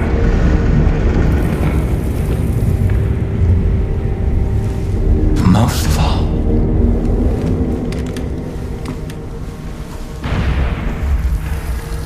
it means I was right. I hate this. I get it's a nice subversion of expectations, that the crazy cult leader was actually right about the end of the world, and we played into that revelation. But the game just ends with him sitting there. Menacingly! But everyone that we fought for and saved is dead now? It really feels like nothing we did mattered. You could argue that it did, that we ended the world, but even if we take the peaceful option, we still lose everyone that we worked hard to save. I feel like this ending would have worked better in a book or movie. Hell, I might even like this ending in another context. But I spend how many hours in Hope County saving these people, freeing them, only to have it end with them dying? Or indoctrinated anyway? I don't know. It's not like Ubisoft has been doing well after this. I respect them for trying, I guess. It just didn't work for me here. This is an aside that I find fascinating because you might be wondering why nukes would be dropped in Montana, a state that has nearly the same population as the smallest state in the country, and nothing but beautiful nature and countryside. Well, let me introduce you to the concept of sacrificial states. During the Cold War, we put a bunch of our missile silos across some of the least populous states, Montana being one of them. The strategy actually makes sense. It would divert at least some nukes to places where there wouldn't be as many casualties. I don't know why I find that so interesting, and if you already knew about it, show everyone how smart you are in the comments. And that's Far Cry 5. Honestly, I really like this game. I don't like all of it, but it really was the last gasp of a dying franchise. For some, it was already dead or on life support at this point. For a game that was as innovative as Far Cry 3 was, it's sad to see it come to this. It's like copying a copy, and then you do that enough and the quality starts to diminish. I played some of Far Cry 6, but honestly, I got bored. A lot of people work on these games and put their best foot forward. Blame should always be pointed at the top. At the end of the day, I might find myself revisiting Far Cry 5 again, although if I do visit the series for this channel, it's for sure going to be the third one. I love wandering the American wilderness. I feel connected to it in a way that I hadn't in the previous games. Crazy cults and all. I know this isn't the best ending of the video, still better than the endings of this game. If you made it this far, it means the world to me, and you probably like what you see, so please subscribe. Liking and commenting are much appreciated, but you simply making it to the end of this video is enough for me. Thank you. Love you.